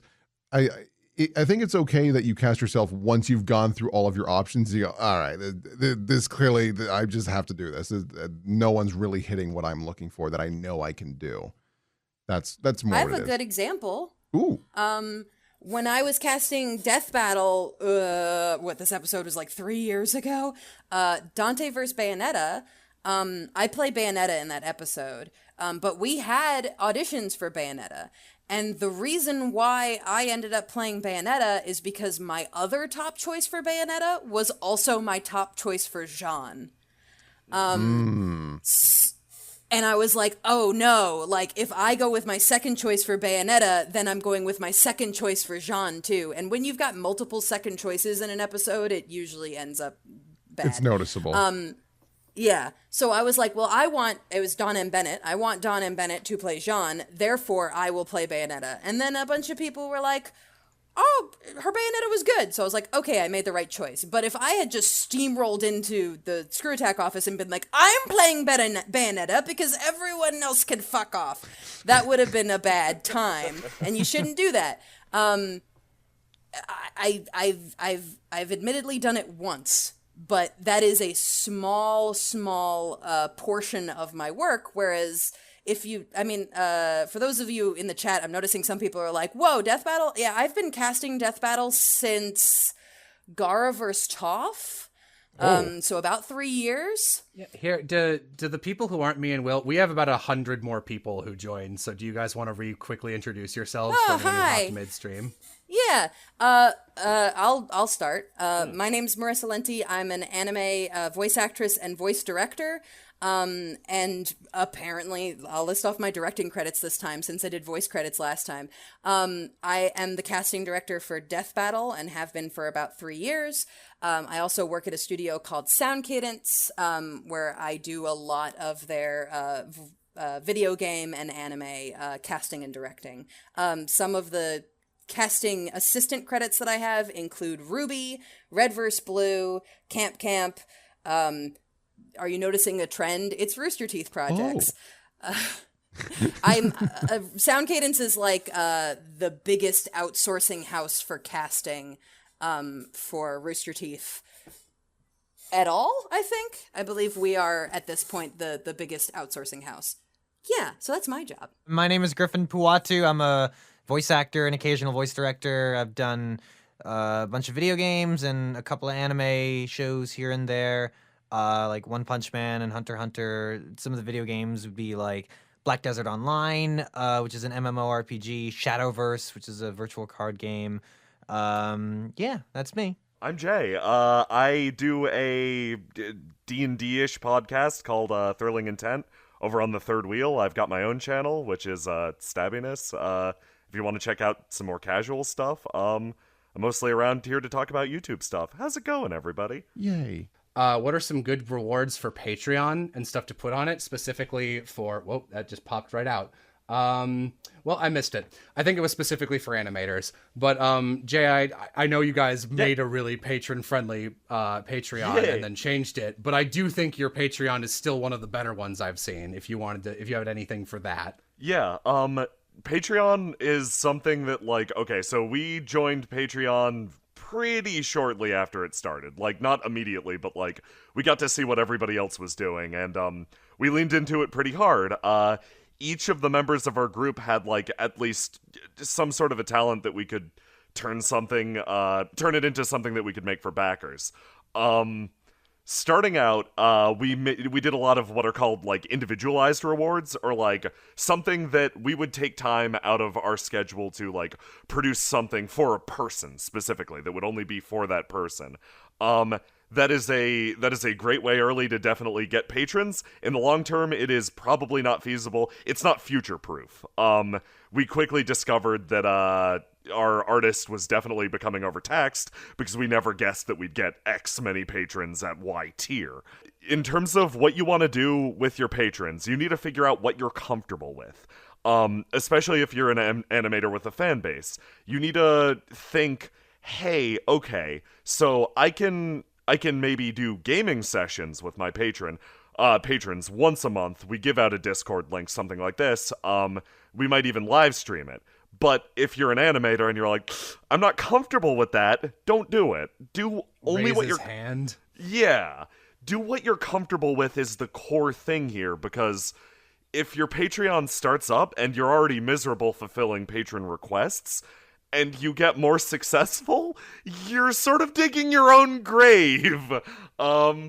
Figure out, very first thing, figure out what you're comfortable with and future-proof. Think about, what if I had 10 times the number of patrons tomorrow? Is this feasible? Would my platform crack? When you're starting out, try and assume when you're writing your first stretch goals and things. By the way, you don't need any stretch goals, which is amazing. But if you have them and your reward tiers, make sure that if like you could output that whatever you're promising if every single one of them was reached in week 1. Yep. That's a good way to gauge your capability, because that you might need to deal with that in the future. And if you're growing a business where you output more stuff every single time, like say you're doing a YouTube channel, it's like, great, we reached this stretch goal, so now we have another series to be working on or whatever, which happens a lot. You now have way more people than ever before that you have to fulfill on Patreon, and also you're working on more stuff than ever before, and it gets really taxing. Don't be afraid to change your Patreon stuff. Yep. And as for specific goals I've seen really useful, like usually with artists, their tiers are a lot less forgiving than like my tiers are like 1, 3, like 5, 10, 20, and they're all like exponentially a thing. And 20 is the only one where it's like, here, you get something specifically for you. And thank God, most people don't actually cash that in every month, which is very nice for me. Also, if anyone in here is a patron, thanks for that. Same. For me or Jay. Yeah. So oftentimes for artists, I see things like $1. Thanks a bunch. You don't get anything, but I appreciate it, which is a completely valid thing to have on your, that's honestly where your $1 patrons are your most reliable ones, because your $5 to $20 ones, if they're gone, like if they put in their time, they're like, that's it. That's the ones that'll swing you a lot and freak you out in either direction. Then usually it'll be like $5. Every month I'll do like a sketch. You guys are invited to the live streams. Screens with a C. Mm-hmm. I will do whatever you want. I will just do little doodles. And then like maybe here's a list of things I will or won't draw. And then past that it's like $15 a month, or usually higher. Like I have a friend who does like $35 a month is their next tier up from $5. I will draw you specifically a sketch outside of the stream and it'll be nice. Then like $50 a month, you just get a commission, basically. That's usually how it goes. Yes. It's like, I think it's important to, like, this is something I wish I knew going into Patreon. There are 2 worst case scenarios when you start a Patreon. 1, you make no money, which is probably where you're at when you start a Patreon, because obviously. Yeah. 2, you immediately fill up and you're at capacity. You have too many patrons. Make sure that both are survivable. Like both the 0% and the 100%. As far as specific tiers go, there are, like, if you can give people access to any assets that are left on the cutting room floor that wouldn't be used for anything else, but are like produced as you, like, say you're an animator, say there's like stuff you threw out, funny stuff that you did on the side, like junk like that that's just naturally produced through your work that you don't have another place for is perfect for Patreon, actually, because a lot of times your patrons are the people who are most interested in what you have going behind the scenes. So that's the stuff you want to be looking for. And if you're feeling like, I've had a really good experience with this. One of the Patreon rewards we offer is every month we get into a call with some of our patrons, and like they're all wonderful people. And like I was very nervous, I'm going to be honest, going into it, because I'm like, what if they don't not only like our thing, what if like they're mean, or like they say something rude to each other or something. Like, most wonderful people I've ever met, absolutely great. But, like, that's a choice that our group made, is the thing. Like, we wanted to do patron calls. Find out what you're comfortable with. Yeah. Also, someone asked a follow-up question. Do you think it's better to raise prices of individual rewards as you get more popular? If you're upfront, that's going to happen? No. I think it is fine to change them. I do not think you should do it specifically because you go, ooh, looks like I have more people. Time to up the prices. Cha-ching. Also, like, that's shitty to do to anyone who has, like, is used, like, say you've had a $5 patron for 2 years and suddenly the thing they like that you do is now $15. That's really lame. Yeah. Yep. I would only change the prices, and if it's like, hey guys, this has become too unmanageable for me. I need to like limit how many people can get this. I need to limit, like, I need to change this price. It's just like I'm doing way too much work for the amount that this is. Like, yeah, you guys are all giving me $5, which is great, but I'm doing $15 of work for each person. It's just not okay. Yeah. And generally, the people who are cool enough to donate money to you are cool with that. I also find I am this kind of person. I support a couple people on Patreon. I'm also this way with Kickstarter, where it's like, here's all the rewards, man, take them. It's like, I don't fucking just take the money. Like, it's. Are you sure you don't want a shirt? No, I'm good. It's fine. Like, at least half your people are probably gonna be like that. Yeah. Yep. So, like, giving somebody access to, say, like, a patron-only blog or whatever that they can freely ignore, that's good. Spamming their inbox full of emails of every single piece of concept art, not so good. Oh yeah, and one last thing on Patreon, it's another question someone just asked. How do you know when your fan base is big enough to justify Patreon? I've seen lots of dust collecting patrons from small artists. Just make one. There's no downside to, like, it looks a little sad to have a Patreon with nothing on it, but no one's gonna be like, what a loser. I'll definitely not give them money now. Yeah, there isn't like some Patreon god who looks down and goes, you make too few pennies and you're smited for it. Like, it doesn't happen. It's just this sad little corner, and it's like, well, made a couple bucks. Yeah, and, like, chances are that, like, even if it is a sad little corner, that is, you'll do something, and then you'll bump it one day, and then it won't be, and it's better to have that in place. Like, you'll eventually get that weird bump, you'll have your moment in the spotlight, and trust me, you will be very glad that you had the Patreon in place beforehand, so that you're not like, oh man, we got a shout out on some top 10 video, oh god, we gotta figure out how to monetize this afternoon. Like, Yeah. have it in place. Yep. Oh, this is a two-part question, and the first part's art related, the second part's voice acting related. I'm gonna put in my 2 cents for the first part, and then go get a drink because my voice is dying. So, what are the acceptable, or average at least, rates for art commissions and pay for voice acting? How much should I ask for? For art commissions, like I said, absolute bare minimum, $10 an hour. Like, you need to learn how much you like that, how long it takes you to draw a certain thing. Some things will be faster, some things will be like take longer. That's just the how art works. Say I see a lot of people who are like, I will not draw robots or mechs because that's hard. So stuff like that, or like, you want 2 characters instead of 1, you got to have prices for that as well. I would say for me, this is how I did it when I was a graphic designer for like a month before this became my job. I did graphic design during school too. If you do not have a degree in something and a big portfolio, anywhere from like 10 at the absolute lowest an hour to 20. And if you are professional, if you've been doing this forever, if you have nice stuff, you got like an old ass 7-year pro DeviantArt account with beautiful paintings, bare minimum like $30 an hour.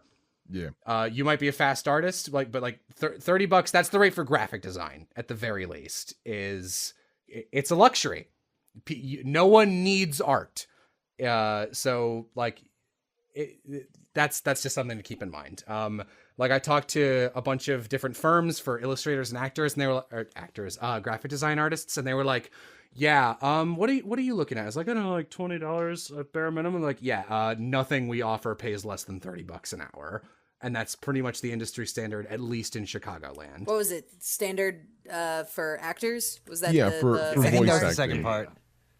part. So it's not an hourly rate unless it's anime, usually. Anime is usually paying by the hour, but for like, if someone sends you a script and is like, I need, this is a commercial, and it's rarely based on how much time you're going to be spending recording the commercial. It's more about where the commercial is going to end up.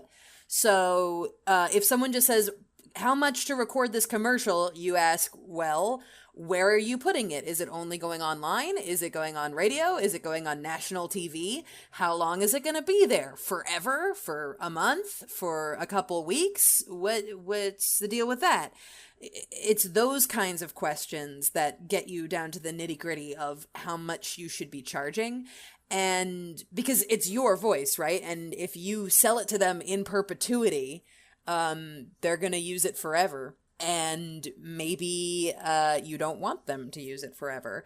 So there's actually a lot of online voice actor resources for like, here's how much you generally should be charging for things.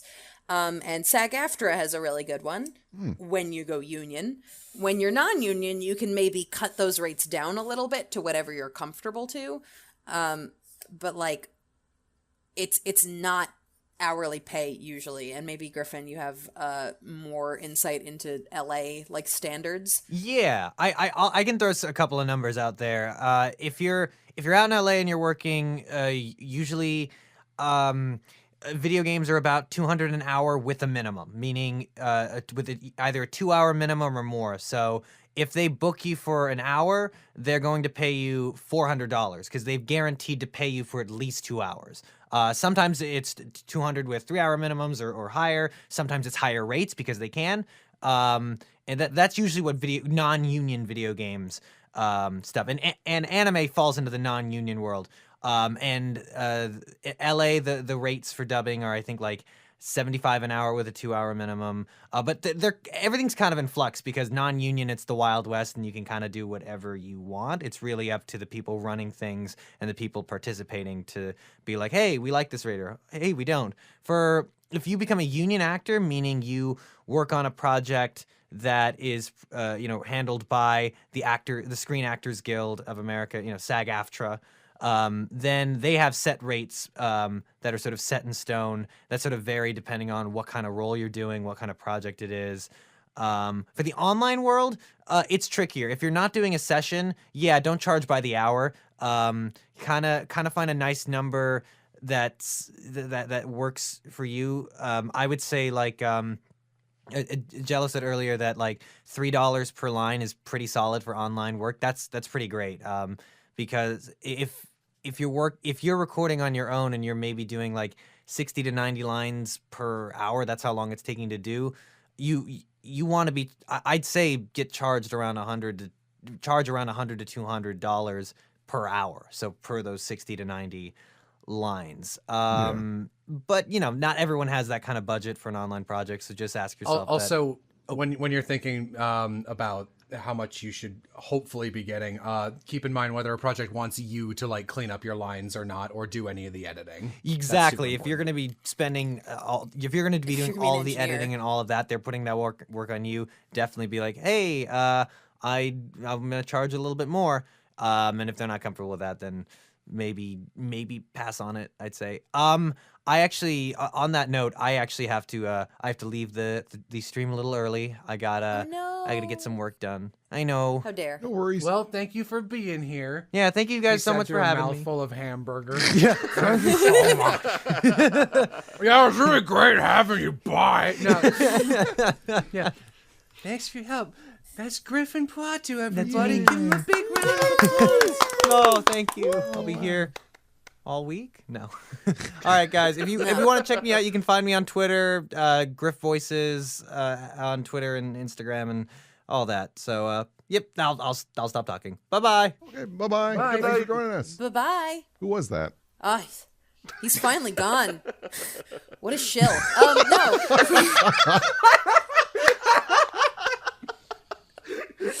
Bye, Griffin. I love you. He brought up some super good price points while you were gone, Jello. But I do want to point out something that he was talking about. Someone made an impressed noise when he said, like, you'll get $400 for a video game at minimum. I do want to note, it sounds like a lot, but keep in mind that you're only booking, like, one of those things maybe every 2 weeks, every month, every, however long, especially when you're first getting started. So it sounds like a lot of money. It sounds like, wow, voice actors get so much money. We don't. Yeah, no, that is not true at all. Yeah. Individual jobs pay well, but you have no job stability. So it's something to think about if you want to be an actor. Oh, I've seen this comment like 12 times now. How do you get over hating your voice upon listening to it in a recording? Just keep doing it. That's it. You'll get used to it. Oh, there's another question that's similar to that I wanted to touch on. Someone said, how do I become a voice actor if I have a bad or ugly voice? No such thing. There's no such thing as a bad voice. Every voice has a place in voice acting. Maybe you have something that will make it hard for you to get work, like I have a stutter. Like, yeah, a stutter is going to make it difficult. Or I have a lisp. Yeah, a lisp is going to make it difficult. But maybe you will find a character that calls for that. And maybe you can't make a whole career out of being the guy with a lisp, but you could probably voice act a couple things as the guy with the lisp. And if you don't want to be the guy with the lisp anymore, then you get a speech therapist and you try and get over it. But let's say you're just like, there's nothing particularly wrong with my voice. I don't have a stutter. I don't have a lisp. I don't have anything that really prevents me from acting well. It's just, I think my voice is ugly. No such thing. Literally, I don't care if your voice is like super thick with cigarette smoke or it's just like weird and it cracks a lot. I don't care. Oh, cigarette smoke voices are like the best voices. They're the best, yeah. Don't smoke, kids. There's always going to be some character out there in the wide world that they're like, you know what, we need someone that sounds like blank. I hired someone recently. Their like entire calling card is that they sound like a child, and their voice just doesn't sound mature at all. Like they sound like a child when they get on mic, but it is a grown person. And it's like, yeah, maybe in their daily life, they're like, I wish this wasn't my voice, but it's super marketable in the voice acting world. Yeah, it is. And maybe you're like, my voice is just really generic. Guess what? Generic sells too. Yeah. Yep. If you're judging yourself based on recordings and you're just starting out, you might not have a good ear for your own voice, which is a weird thing to say. If other people tell you your voice is good, it's probably better than you're giving yourself credit for. I've got absolutely. Sorry. Oh, no, I've got a please, voice. please. I've just always got stories that connect to things. I've noticed that a lot of people don't have a good ear for their voice because I will send out auditions and I'll be like, so-and-so would be perfect for this part. And then they audition for every character except that one. That happens so much! It happens all the time. And it tells me that, this person may be a great actor, but maybe they're just not good at like knowing their own voice type. And so you may listen to your voice and go, I hate it. But that you may not be the best judge of you. Yeah. Yeah. Absolutely. Yeah. Also, if you don't believe there's a spot for your special voice. Even if you really do think, it's like, no, my voice is definitely ugly and monstrous. Play an ugly monster. That's a role you can get. It's perfect. Yeah. Plenty of monster roles out there. I mean, I can vouch just because, like, I do a lot of anime work, and in anime, a lot of the girls are high-pitched and cute and bubbly, and I can do that voice, but I don't usually get hired to do it. But there is still a place for my voice in stuff. I voice a lot of really low characters, and I also voice a lot of monsters, and like, it's not the most attractive voice ever to, oh yeah, baby, do you want to kiss me? I've got a really attractive voice. But like, it's still a voice that I can get work with, It's not an attractive voice, but it's a voice. And As long as you're having fun too. yeah, well, that's the thing, is like, if you're a good actor, you can make any voice work. Mm-hmm. Yeah. Oh, someone. This is a super old comment or question that you brought up, Marissa. That was the like, what's the difference between someone who just does silly voices and is a voice actor? Acting ability. And even if you're not confident in your voice, be confident in your acting. That is like, you can't really change your voice that much. You can become a better actor. That's the one you should focus on. I mean, that's the thing that's going to get you hired more anyways. Is having the voice for it is important, but being able to act is far more important, quite frankly. Yeah. Couple other questions. What if you sound like a guy on videos, but you're a girl? What do? You play guys. Yeah. There's a market for that. Marissa, I bet, have you ever played a guy? I've played little boys. That's what have you ever played any boys. male character? I mean, well, here's a great example. The voice of Naruto is a woman. Yeah. That's a huge, like, game-changing career role. The voice of Gon in Hunter x Hunter is a woman. Almost both every times. shonen protagonist who is male is voiced by a girl. Yeah, unless they're like over the age of 15 to 16. Like, once they get into that realm, you're like, okay, Johnny Young Bosch, get in here. But, like, if they're, like, 12 to 13, chances are pretty good they're going to be played by a girl who sounds like a boy. One of my favorite voice actresses to work with is Alison Victorin. She voices Conan in Case Closed, or Detective Conan. And the voice that she does for Conan's like an 8-year-old boy. It's just her natural voice. She doesn't change her voice into like, I'm doing my boy voice now. There's none of that. That's just what she sounds like. And it's great. It's perfect and it's natural and it's clear. She's not putting on a voice. It's just what she sounds like. And it makes this boy voice that's just so much more authentic and pleasant to listen to, in my opinion, that I love using her for boy roles. Because of that. Here's a general question. Do you ever look back on your work from a year ago and cringe? Yes. You should. That means you're getting should. better. Yeah. Yes. Wow. Yep, exactly. I keep stuff from every year of my life, not like organized. It's just around in drawers. And sometimes I'll open up a drawer and go, ugh, terrible. Wow, man, I used to, girl, you live like this? But now it's fine. Oh man, I just got an email from a company that was like, hey, Marissa, you voiced this character for us 4 years ago. We'd like you to return to voice the character again. And I was like, cool, man, I'd love to reprise a role I voiced 4 years ago. And I listened to the voice sample that they sent me and I was like, what? Is that the choice I made? Yeah. All right. You want me back? Yeah.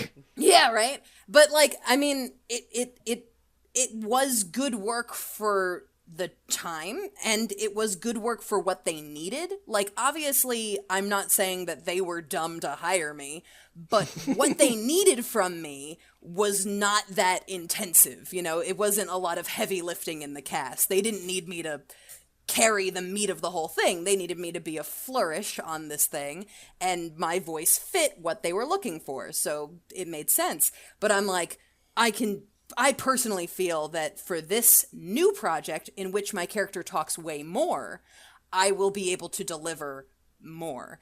And you should feel that way if you ever revisit your old work. You should be like, listen, that was good for the time, but I can do better now. And you should always feel that you can do better. Not even necessarily because you've become a better actor, but maybe just because you're like, oh man, my range is way wider now. I've trained my range a lot more, and now I can make that character sound younger or deeper or cooler or gravelier or whatever they're supposed to be. And like Will and Jay, I know you guys talking about like old Thrilling Intent or old Eben Ward. You're just like, oh, don't look at me. There's... Some series can be watched back to front, which means you always lead with your best foot. Watching series that, or making a series that can only really be watched, I meant it the reverse. Like, you can watch the newer stuff with, say, so this is basically, and, like, you'll get the current, like, the modern day Jell-O.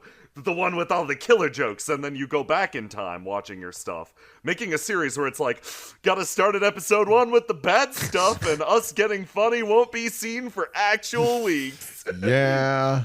That hurts. Yeah, it's pretty rough. I mean, the same thing can be said for when I first started working here, and I got to record commercials and whatnot. Man, I was a fucking dumbass, and I can't believe anyone left me alone with a microphone and was like, yeah, I'll pay this guy, because I unfortunately got this mentality of, you've got to do a radio voice for all your commercials. And that was, oh man, it was so bad. There's so many times like, are you dying of cancer? Have I got a solution for you? It's called death. Oh, no. It's like, that was like, It's more cancer. yeah, it was like, that was the voice I was using. I was like, oh, Jesus Christ. Yeah, no, anytime someone's like, hey, I want to watch, I don't know, I'm giving them this you're an idiot asshole voice for wanting to watch my stuff. It's just like, oh, hey, I've heard this anime campaign thing you do. I want to see it. What's it all about? Where do I watch it? I'm like, oh, blah, blah, blah, blah, blah. I'm really happy you want to watch it. Oh, no. You gotta watch the first 2 episodes. Yeah, I'd love it if you watched it right here. I'm sorry. So don't worry about it at all if you look back a year and start kicking yourself, because that's something that, like, literally anyone who makes the thing can empathize with, and you can all share a good laugh at, like, how much you stunk by your own personal standards. You probably weren't bad, honestly. But here's a note. Never don't make something because you think you're not good enough yet. Yes.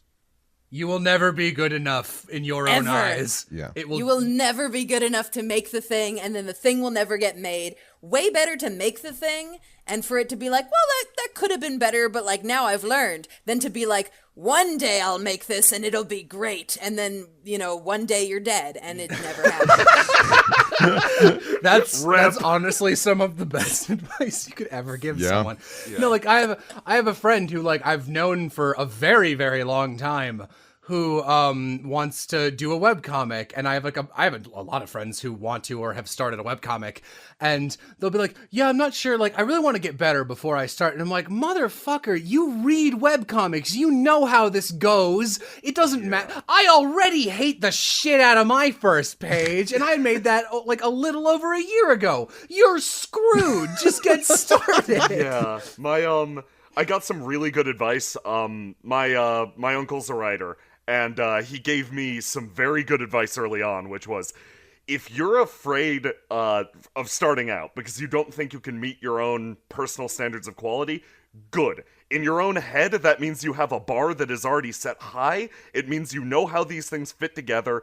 Now begins the process of you stumbling and figuring out how to meet your own bar. Yes. The fact that you think like, oh man, am I not good enough, means you have at least some sense of what good is, and that means you're already like leagues ahead of a lot of people who just start. So give it a shot, stumble. It's fine. You'll get there. Yeah, that's very good. So yeah. true. Someone asked, I'm working on writing a TV show. That's cool. But I am having trouble on realistic dialogue. Do you guys have any tips on improving my scripts? Personally, I write out loud. Yes. So if I am unsure on how dialogue should go, especially between two or more characters, I will walk around my house or your space or whatever you're doing and just like out loud, half in your head, kind of be like, blah, blah, blah, character one. Well, character two, what the fuck over here? Well, character one thinks this way. All right, motherfucking character one, whatever. Like it's way more like, I don't know. I do this all. I'm such an out loud talker person all the fucking time. Yeah. Normally find whatever little dumb things help you write. For me, I have a collection of wooden swords, and I go out in my backyard and swing them around in what my family mockingly refers to as goblin slaying. Yeah, but here's the thing. But while I love that. Yeah, I do that specifically while talking out loud and also moving my body around, so there's blood flowing. Yeah. And a lot of my stuff is fantasy, so they might have a sword while talking. See, they make fun of you, but not only do you have 1 million subscribers, you've kept the home safe from goblins. So really, who's the winner? Yeah, not goblins. Yeah. That's for sure. Fuck your family. I mean, I do anime writing, which is different from writing something from scratch because you're working obviously with dialogue that's already written, but it's a rough translation and you've got to make it sound like natural English.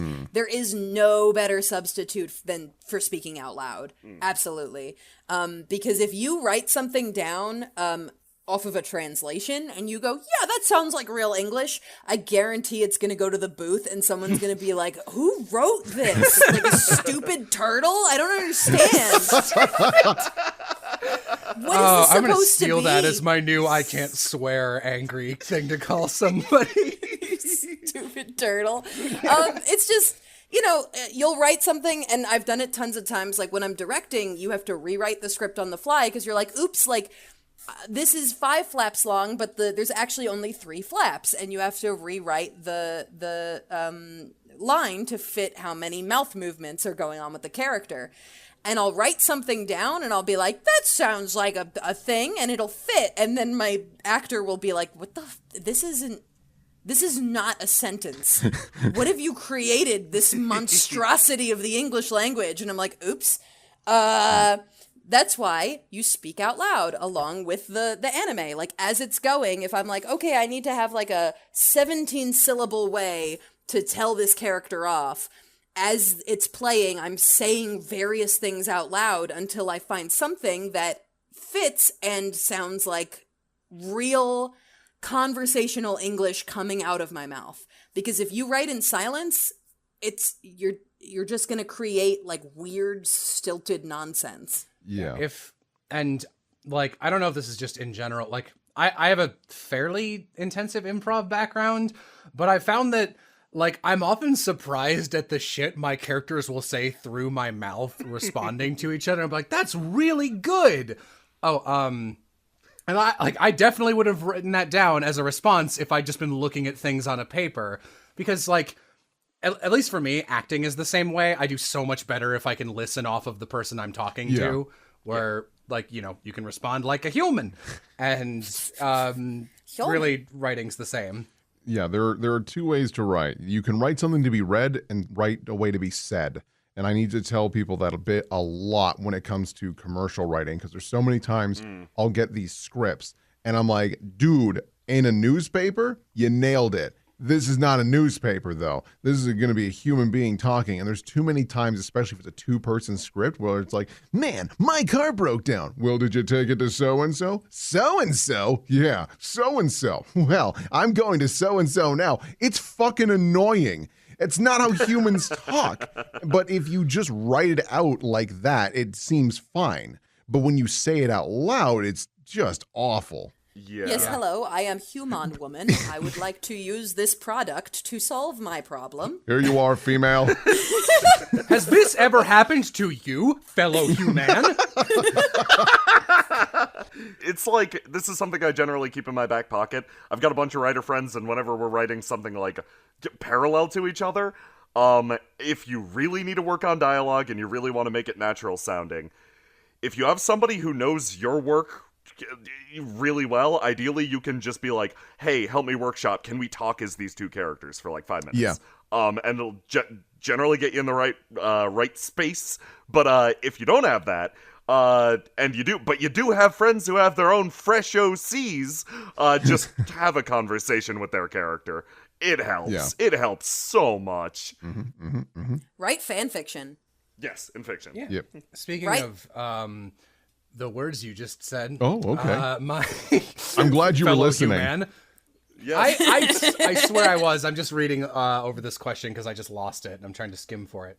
Question. I have a very limited vocal range. We've covered this, but this is a question I get asked all the goddamn time. So, I have a very limited vocal range, and I've noticed that Jello and Will have improved theirs over the years.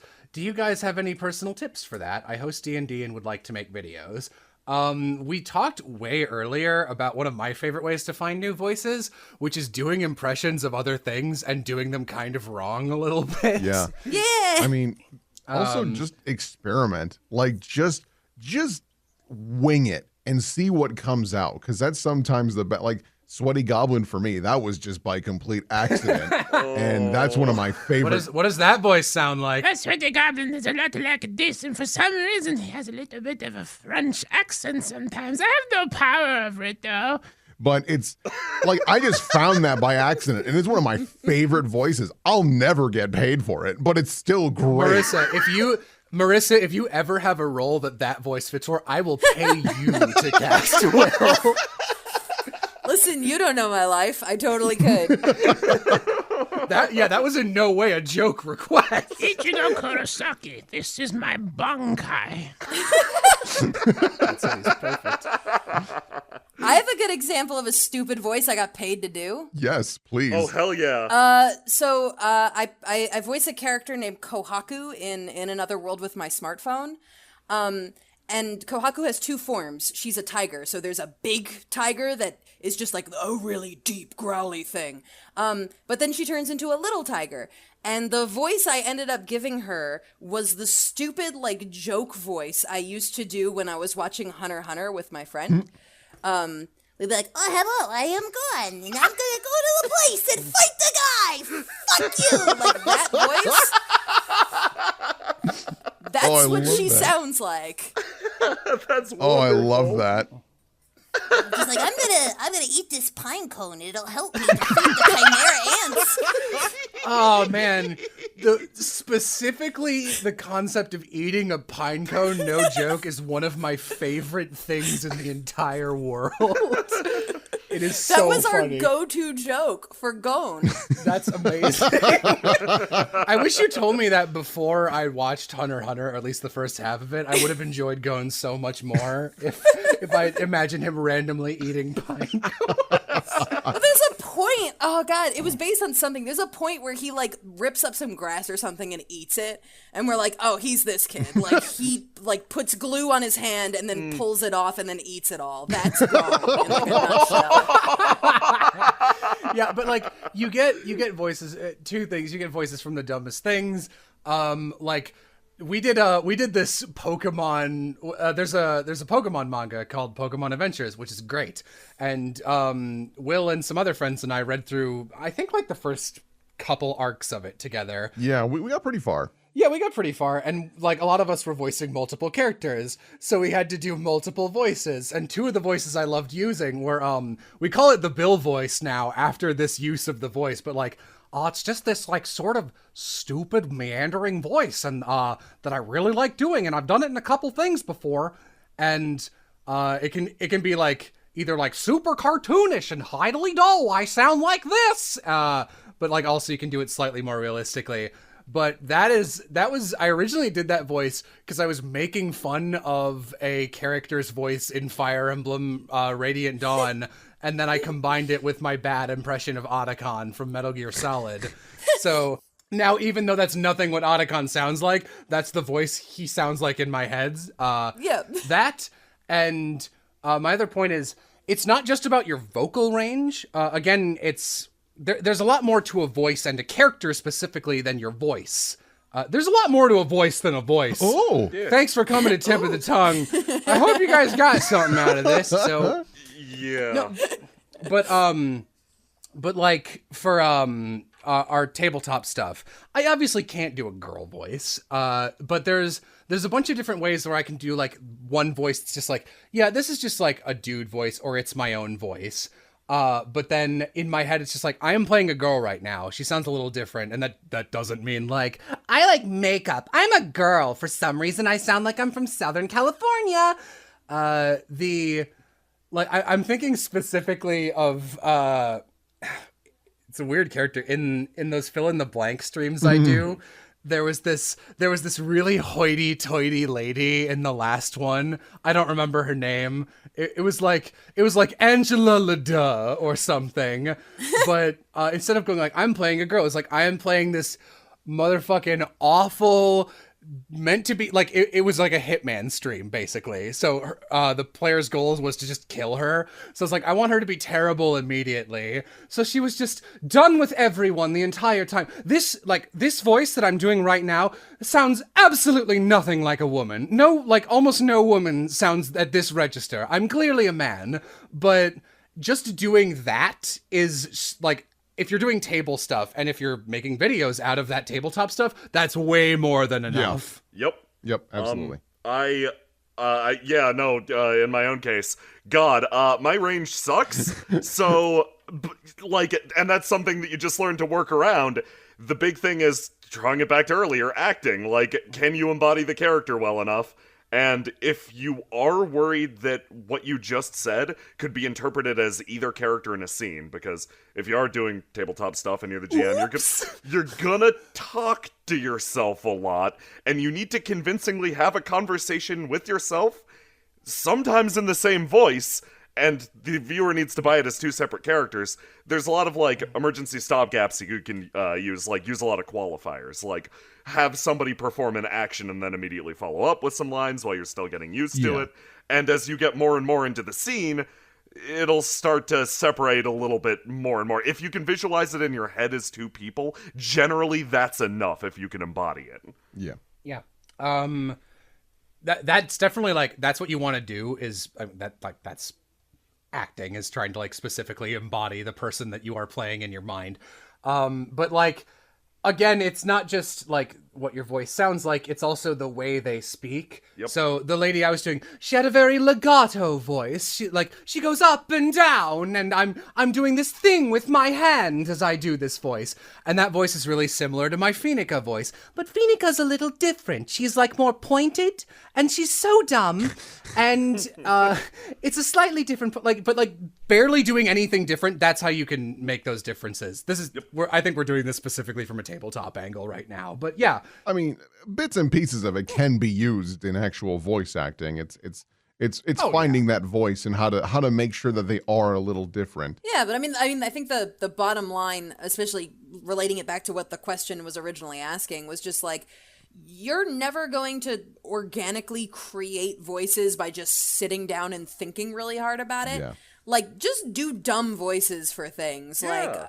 Like, whatever. Like, when you're playing a tabletop game with your friends, or if you're playing a video game where there is no voice acting, like, give everyone stupid voices. It doesn't matter, because one of those voices may eventually evolve and change into something usable that you will use. One of my favorite things to do, I like to watch a lot of movies with friends, and especially with shows. I love it when we hate a character who has a voice that's fun to mock, and like not even their voice is bad, but like doing their voice and saying dumb things as them is just so satisfying. And like that's where a lot of voices have, for a long time when we like were first friends, we had like the stupid Liquid Snake voice. Oh my god. Yeah, that went everywhere. Do you like my sunglasses? He doesn't sound like that. No, at it's not all even either, close. But like this. Not even a little close. And because I'd never played Metal Gear, I just took your word for it, and then you linked me what it was. Like, the fuck, Jello! I know we've already covered this to death, but I just remembered one of my other favorite ways that I just this is how I discovered the Naven voice. Is I was playing online Risk with myself, like a cool guy who uses a sword in his backyard to fight goblins.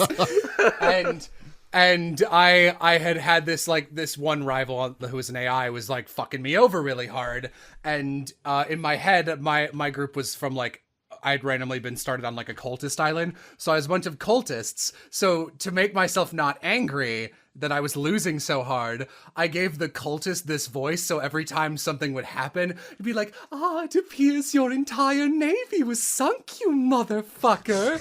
And like it started more serious, but then this is just a voice I do now. I've been cast for. I played a gay bird as Nathan once, and that was fun. So you never know what's gonna happen. Yeah. No, just experiment.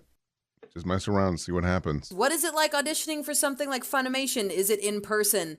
Generally not anymore. Anime production schedules are so quick now that usually it's an online audition, or they're just going to cast people who they know can do the roles. When you are trying to get into anime voiceover, it's way more likely that you're going to send your demo to someone, and your demo is going to do most of the talking, and maybe you'll have an open audition where they can bring you in and put you behind the mic and generally feel out if you're a good actor and fun to work with. And then after that point, they will just put you in places where they feel like you will do a good job.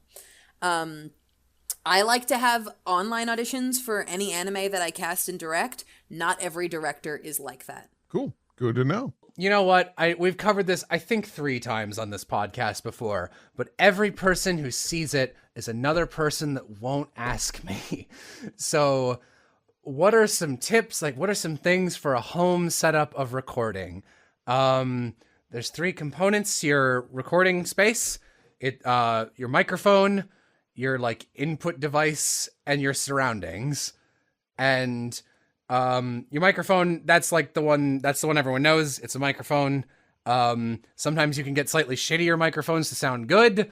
I know some people who can work a Blue Yeti pretty well. I know some people who make a Blue Yeti sound like a drive-through speaker. I would say the space is the one people forget about. I got so many auditions that I swear to God were recorded in a bathtub for my last thing. Like, you shouldn't have any echo. You should try and make it as aniconic as possible, where it's like, I'm not recommending you do this, but if you've ever been in like a car with someone and you're like at the back of a 6-person road trip, or you're driving somewhere and you're trying to say something to the people in the front row, it's really hard because almost the way cars are built, their material, they absorb a fuck ton of sound. So you want something like that for your recording space. So you can buy foam, you can put clothing or towels up on the wall and cover the corners. You can record in a closet where there's a bunch of clothing around you that gets, so all the sound waves bounce around in there and they get muffled and they go away. You want your recording to be as dry as possible. That's good. Software-wise, learn how to do noise removal. Noise removal is really useful. Other shit. Anyone else? That covers it from my perspective, at least. I mean, there's definitely more that you can get into, but that's a whole can of worms. And plus, it's also pretty damn expensive, depending on how deep you want to go. Yeah, I mean, I've had a couple people be like, "Oh, I just spent $4,000 on the best microphone money can buy." And it's like, cool, where are you going to record? And it's like, in my bedroom, which is huge and has high ceilings.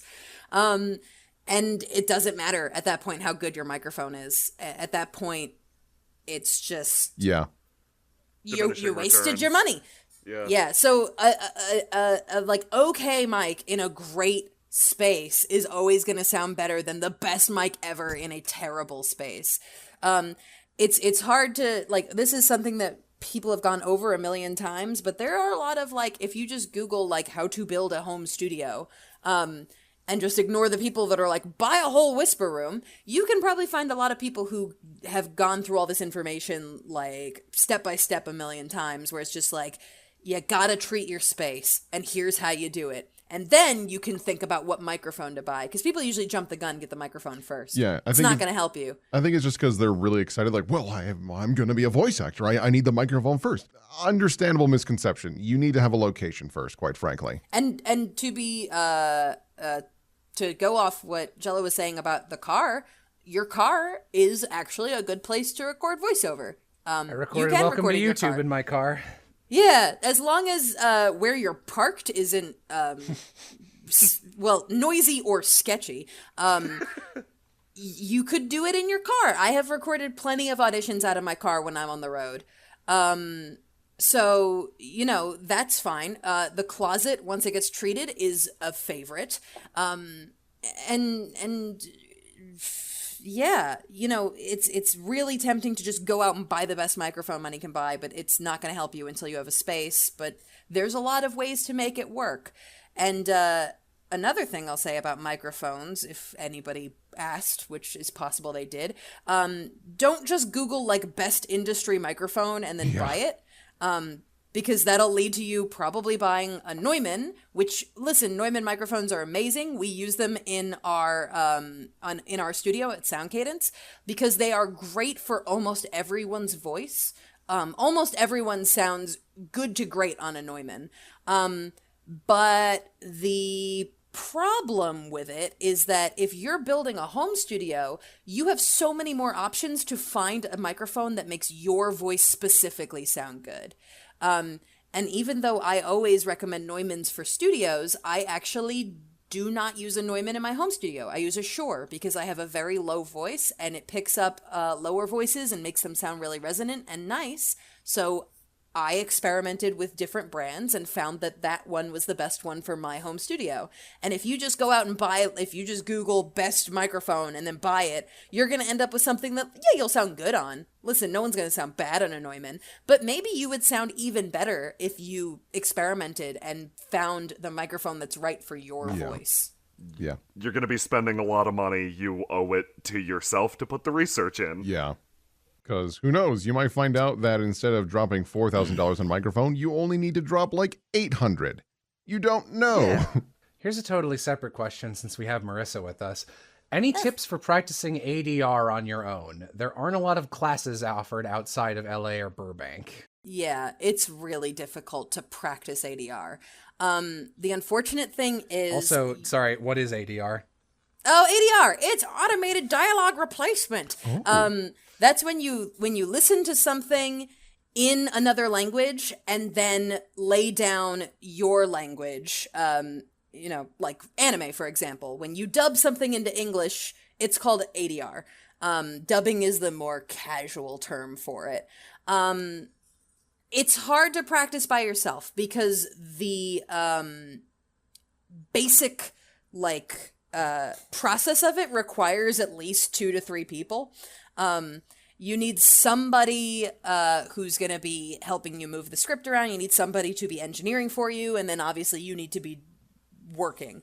But a way that you could do it is to make your own sessions, and that's going to be really difficult, but if you're willing to put in the time, you can do it.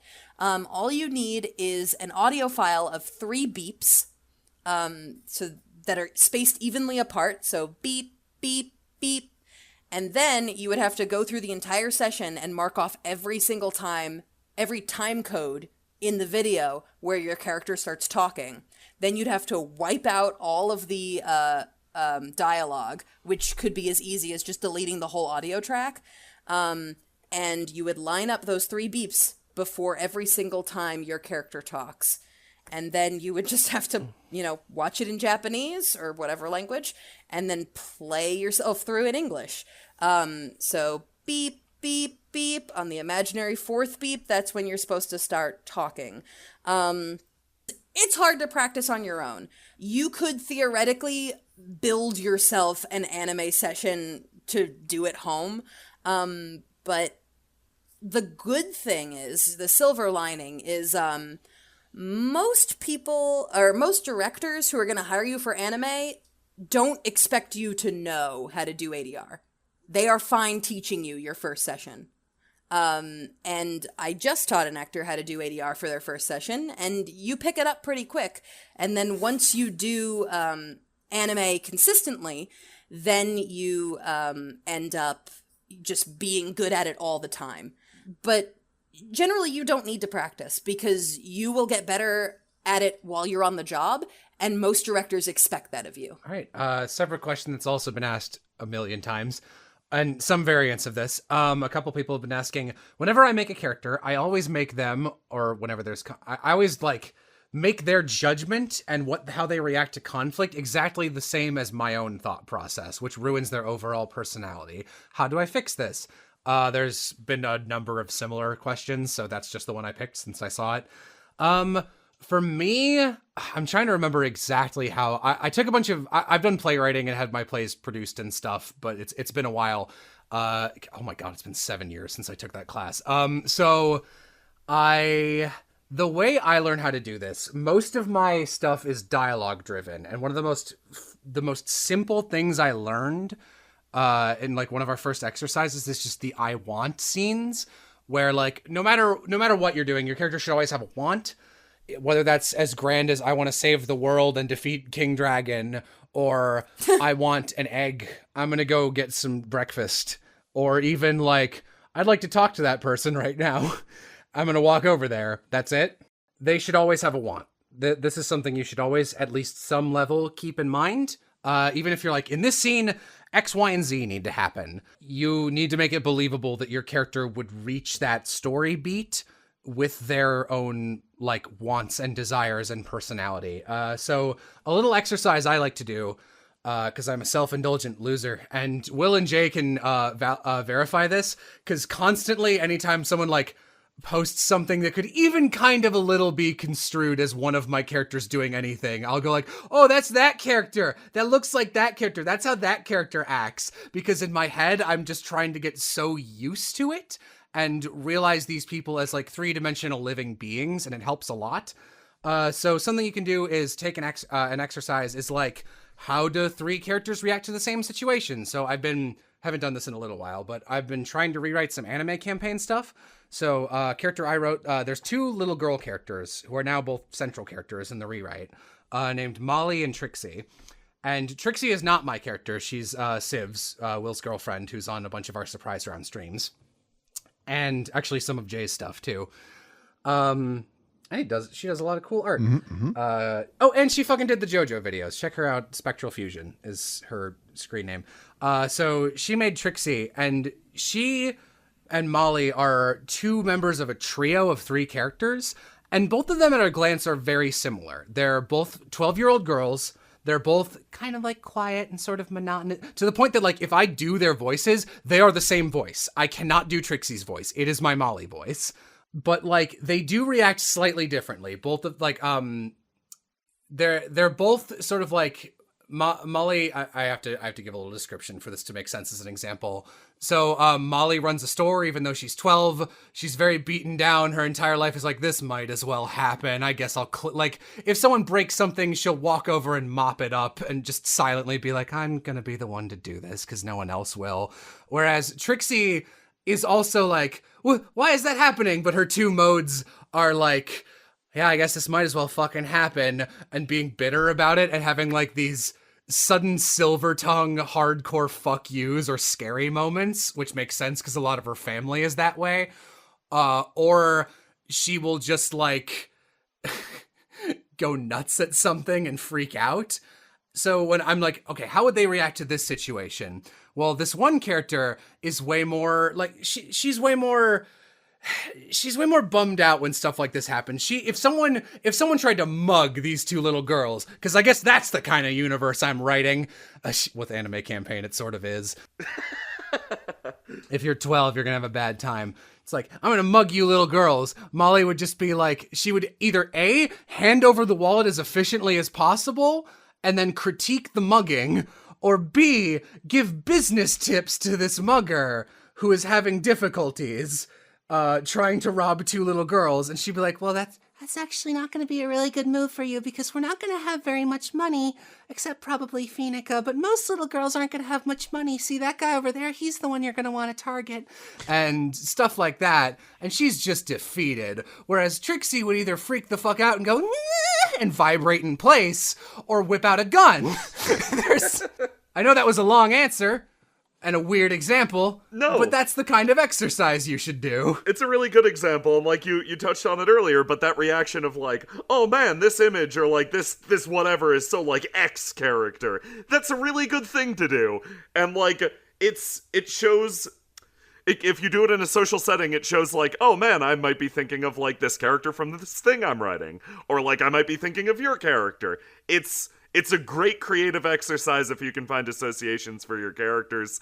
Don't ever like bag on it or bag on yourself for doing it. Yeah.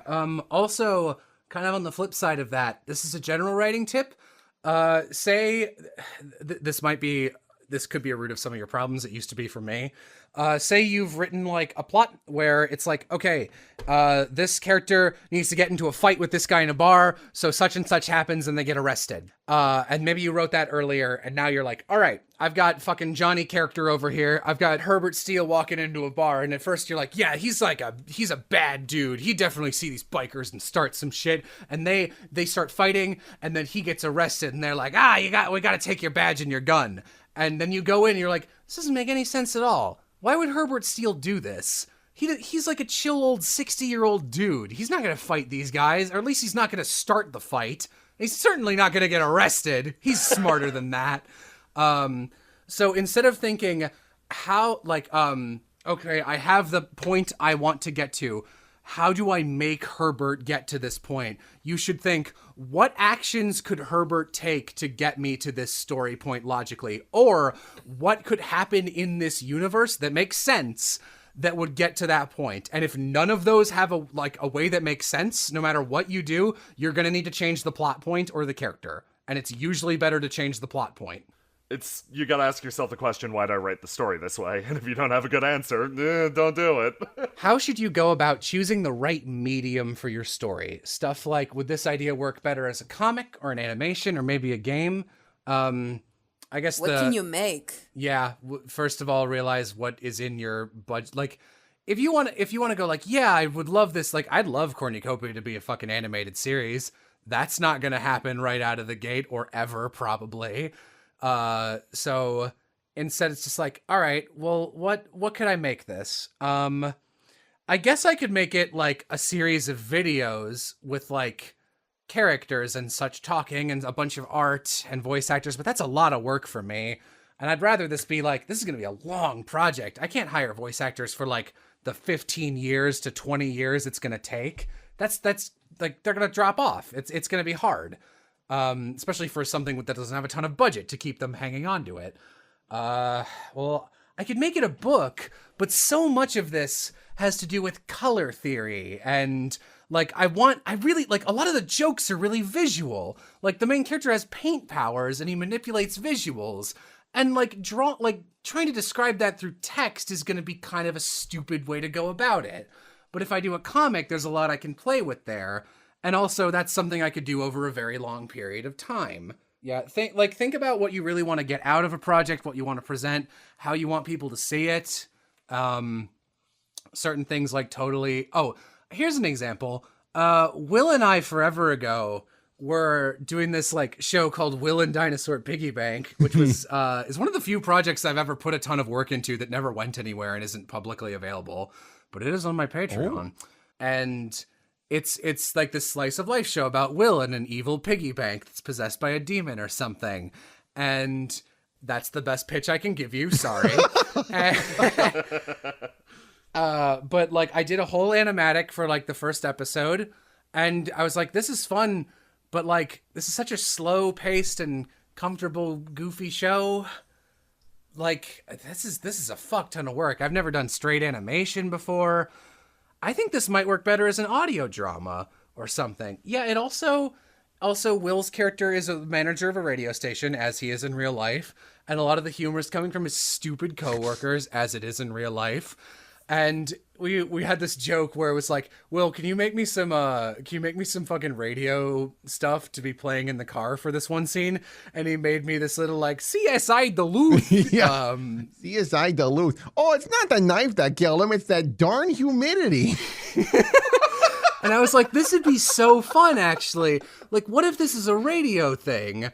And it was on the radio about characters in the radio place. And then like midway through every episode, maybe this could be monetized because that's the point I'm at with production. It's like, yeah, I could like have a sponsor spot, but also like a fake advertisement every 10 or 15 minutes done in the style of a radio ad. Cause like I have Will, he makes those for a living and he likes doing goofy shit like that.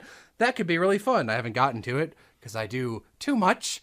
But that might be something I'd like to revisit. And that's an example of like thinking of fun ideas to use that specifically only work in one medium or another. How do you choose the right VA for your character? I will say that I cultivate a list of like 300 actors, and it's growing all the time.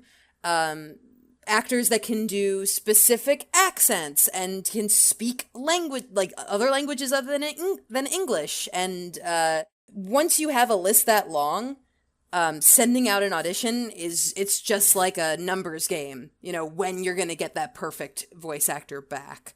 When you're going out and scouting for it, it's a little bit harder, but you know, you can go and look all over the internet and never come up with, you know, just the perfect thing if you're not giving people a description of the character and lines to say and like a specific direction. If you're just looking and blindly trying to pick somebody, it's not usually going to work out. And I saw someone else ask a question that was like, is it weird to send someone an email and specifically ask them to try out for a character? No, it's not weird. If anything, they'll love it. Yeah, voice actors appreciate it. If you just reach out to them, even if you end up not going with them for the full project. And that's the same with like, I see a couple people asking about like finding writers or finding artists. There's nothing bad about contacting someone and being like, hey, I love your work, but I'm working on something that is specifically horror. Do you have anything in your portfolio that is that, so that I can look at it and get a taste for how you do it? And most people will be like, yeah, here's a thing. Or if they'll say, well, I don't have anything like that, but here's the closest thing I have. Just, you know, go out and look and don't feel weird about approaching people. Again, I can only really talk from a voice casting perspective, but a great example is the most recent Death Battle episode that came out was Sora versus Pitt. And the voice actors for that were Justin Briner and Bryce Papenbrook. I tried out for that, and I was like, oh, I wonder who got it. Oh, shit. All right. Later. All right, I guess. But a lot of the comments on that video were just like, how in the wide world did you get Bryce Papenbrook, and the answer is I asked him, and he said yes. So if you just, go out and like look for people that are doing things that you need, be it writing or voice acting or animating or whatever, and if they have a style that you like or they're doing something that, you're like, I need that, don't feel weird about finding their professional email and just sending them a professional, like, hey, I'm inquiring about your work, in this field. I like what you do, but I would like a sample of blank. Do you have anything already existing in your portfolio that's like that? It works wonders to just ask people. And you would not believe how often I've had people be like, oh, I really wanted so-and-so for my project, but I didn't think I could get them. And my answer is always just, well, did you ask them? And their answer is usually no. And it's like, well, why not? Because they might have said yes. And the worst they can say is, oh, well, like, thanks for thinking of me, but no. Very unlikely that someone's going to hate you forever because you asked a polite, you had a polite inquiry. Yeah. Another great example is there was a voice actor who I really wanted to reprise their role for Death Battle, which very, very rarely happens. It generally never happens. But there was one voice actor where I was like, they haven't played this character for like 20 years. Let's ask. And I asked, and I got a very nice response back that was just like, hey, I really appreciate you reaching out to me, but I'm hoping that if this character ever is in another official thing again, I don't want to make the company that might be doing it mad. And I'm like, fair enough. That's fair. And it was a super fair answer. But then there's been other times where I've asked people, like, will you do this thing? And they've been like, yes. So when you're doing any sort of creative pursuit, it is so important to just ask people. Ask them for their prices. Ask them if they're available. Just ask, even if you think they won't be. Because they might surprise you and they might be like, you know what, I'm kind of busy this month, but next month I'm super free and I love the idea of this project. I really want to be a part of it. And, as long as that works with your timeline, then you've got your perfect person that you've been wanting for your project. No, that's good. I hate it when people say, oh, I wanted that person, but I didn't think I could get them and they didn't ask. I actually, that was actually how I was with Jay. Really? Yeah, no, when I was like, hey, would you guys maybe want to do this comment reading thing? That would be really cool. Man. And that's how I was with you, dude. I was like, oh man, Joe's so cool. I probably can't reach out to him. Which is great, because we also specifically knew each other from Matt. So it was double lame of us. It's just an awkward mess no matter what direction you look at it from. Really glad you're my friend now, though. Happy face. Yeah. Oh boy, which character is your least favorite? Least favorite? Don't ever tell somebody if you have a least favorite character that you've played. Because it's probably their favorite, yeah. Yeah, well, it's probably their favorite, or if the company finds out, they'll be like, oh yeah, you hated it, you jerk. You never voice in for us again. I guess, you know what would be apply to all of us is the two comments right in a row, which is favorite voices / each of your most original stupid voices. Like, so yeah. Just a good shitty dumb voice, because we all are voice actors or GMs, so that one we can all actually answer. I mean, mine's still my Gone voice. That's really good. It's just, he's really stupid. He's got a little lisp, and it's just like, oh man, guys, let's go. And he's really nasal too. God, it's super annoying. But like, yeah, let's go fight the Chimera ants. Like, that's the voice that I always go to. If I'm doing like a stupid like anime thing, I'm like, I'm the protagonist. Like, that's my protagonist voice. I really thought you were saying, I'm the potato. I'm the protagonist. Gone, you gotta stop eating those potatoes and pine cones. There's a difference. See, like, you say that as like a joke, but that is legitimately where a lot of our like spitballing would go. It'd be like, I'm gonna eat this potato raw and whole, and it's gonna be great. Like, this is bullshit. I don't know if anyone's ever seen, there's a Case Closed movie. Oh God, I'm really making myself out to be a huge nerd. There's a Case Closed movie where one of the You don't have to worry. I've already admitted that I sword fight in my backyard and play Risk against myself. I wish I had a backyard. So there's a Case Closed movie where one of the characters just consistently talks about how he wants to go get okonomiyaki and complains about his girlfriend wanting to like take things to the next level. And he's complaining about all this to an 8-year-old, and that stupid voice is exactly what we would give the 8-year-old. It's less like, Well, yeah, your girlfriend just wants to have kids. Tell me, a literal baby, about this. Let's figure this out. I like how supportive this kid is. anything you say in that voice. Yeah. Yeah, he's just like, All right, let's have a nice session. Let's talk about this. anything is funny in that voice. That is my favorite go-to stupid voice. I think my favorite is in Bacano Abridged, which is now internet illegal. You can't see it except on my Patreon. Actually, for free. You don't have to be a patron. There's a character super similar to Drunk Boss named his actual name is Sealard Quates, but in this he's just called Slizzard because it's easier.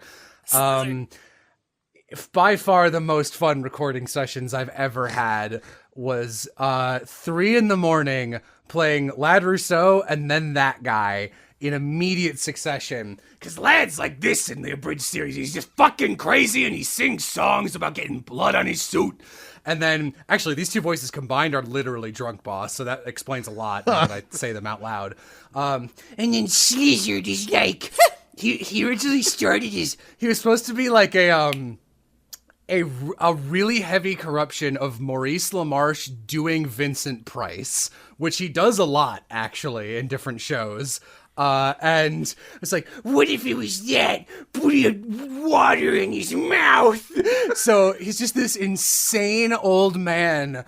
And the weirdest thing I ever had to do in a recording session was he had a scene where he's trying to get his homunculus underling to do a backbeat for him because he was a rapper in this. I'm doing a terrible job pitching this series. And he's like, come on, Ennis, you gotta give me a beat. And she's like, no, I'm not gonna do that. All right, then I will be the beat and the rap. So he starts doing the backbeat and then raps every like 4 beats in while continuing to do the word. And during that, I wanted him to just have a seizure and start foaming at the mouth. So to get an authentic gurgling effect, I started that scene in the recording booth with my mouth half full of water and just slowly tilted my head back until I started genuinely choking. So that's mine. Oh, holy crap. I guess for me, the voice isn't crazy out there. It's just one with a story to it. For bad voice. I know who this is. Yeah, so I had all these characters laid out in front of me, and this is between scenes. And one of my dear friends, Faye, she sees one of the characters is like, oh, what's this guy doing? Like is like a cowboy? Is he like cowboying at this lady? And I'm like, nobody responds, and she goes, hey girl, and we're like, what was that? What was that voice you just did? She's like, it's like a cowboy voice. And we're like, no, it wasn't. That's his voice now. So he's this horrible, slimy man who draws everything out and fancies himself a cowboy again. And it's just awful, and I won't let my friends let it go, ever. I love that character. I'm always happy when he shows up. Good. I mean, Sweaty Goblin is definitely up there. It's one of my favorites. just because it's a lot like Marissa's going voice. Like almost anything that I say in that voice is still funny. But I've become a great big fan of my Calibrook voice. He's just a very large fat man who has difficulty speaking over his jowl. You know what one of my favorite voices that you've done is fucking Robin in the Fire Emblem thing. Oh, Lord Elwood. Hey, I know you. I love any Will voice that doesn't sound like Will at all, because then it's really funny when he goes from like, I'm just a dumb fuck. Hey guys, it's me, Will. Like Tobias Steedman, he delivers the news. voices. Oh God, this isn't like a silly voice. Well, I guess it's kind of a silly voice, but I can give a great example. One of my biggest characters is Momoko in Nanbaka, and she has two voices. Yeah. She has like a really low, like she's really serious kind of voice, and that's the voice that she puts on. It's not her real voice, and her internal mental voice is really, really high. And when I auditioned for the character, only one episode was out, so I only did the low voice.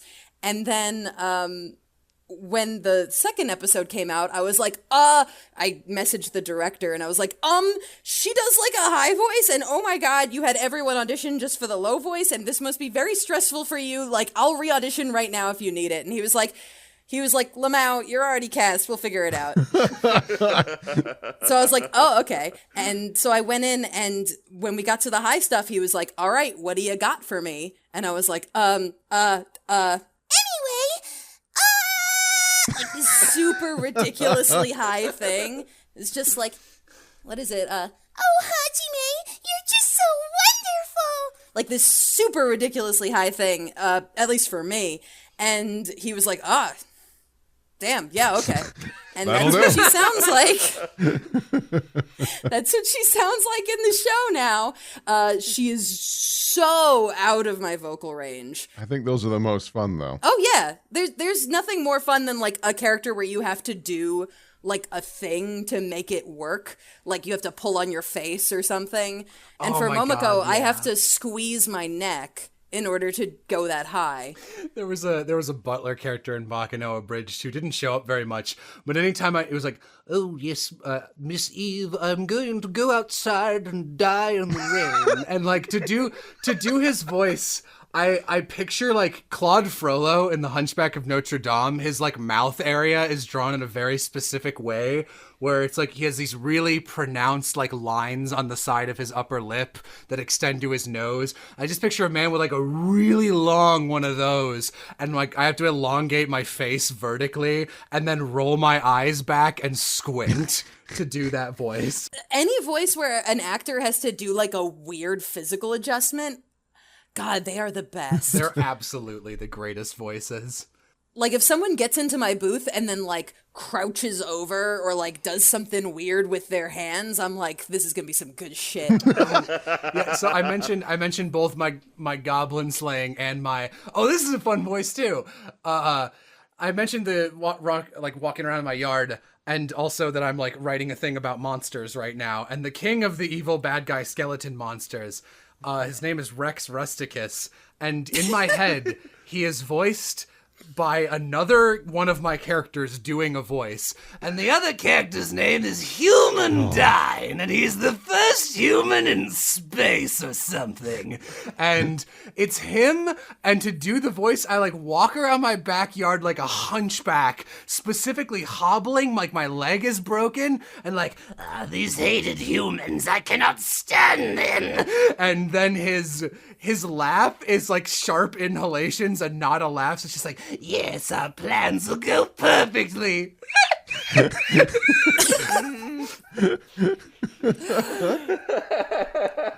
I love that. That worked even better right now since my throat's all tired. Yes, the guy from Tomb of Horses, it really is. Yeah. I think that's as good a note to end on as any. Yeah, let's good. Yeah, thanks like 200 and I think 75-ish people for coming out was the high point. That's super cool. And a super big thank you to all our Patreon people, and the super biggest thank you, I don't have your names, you're all great. I don't, it's live.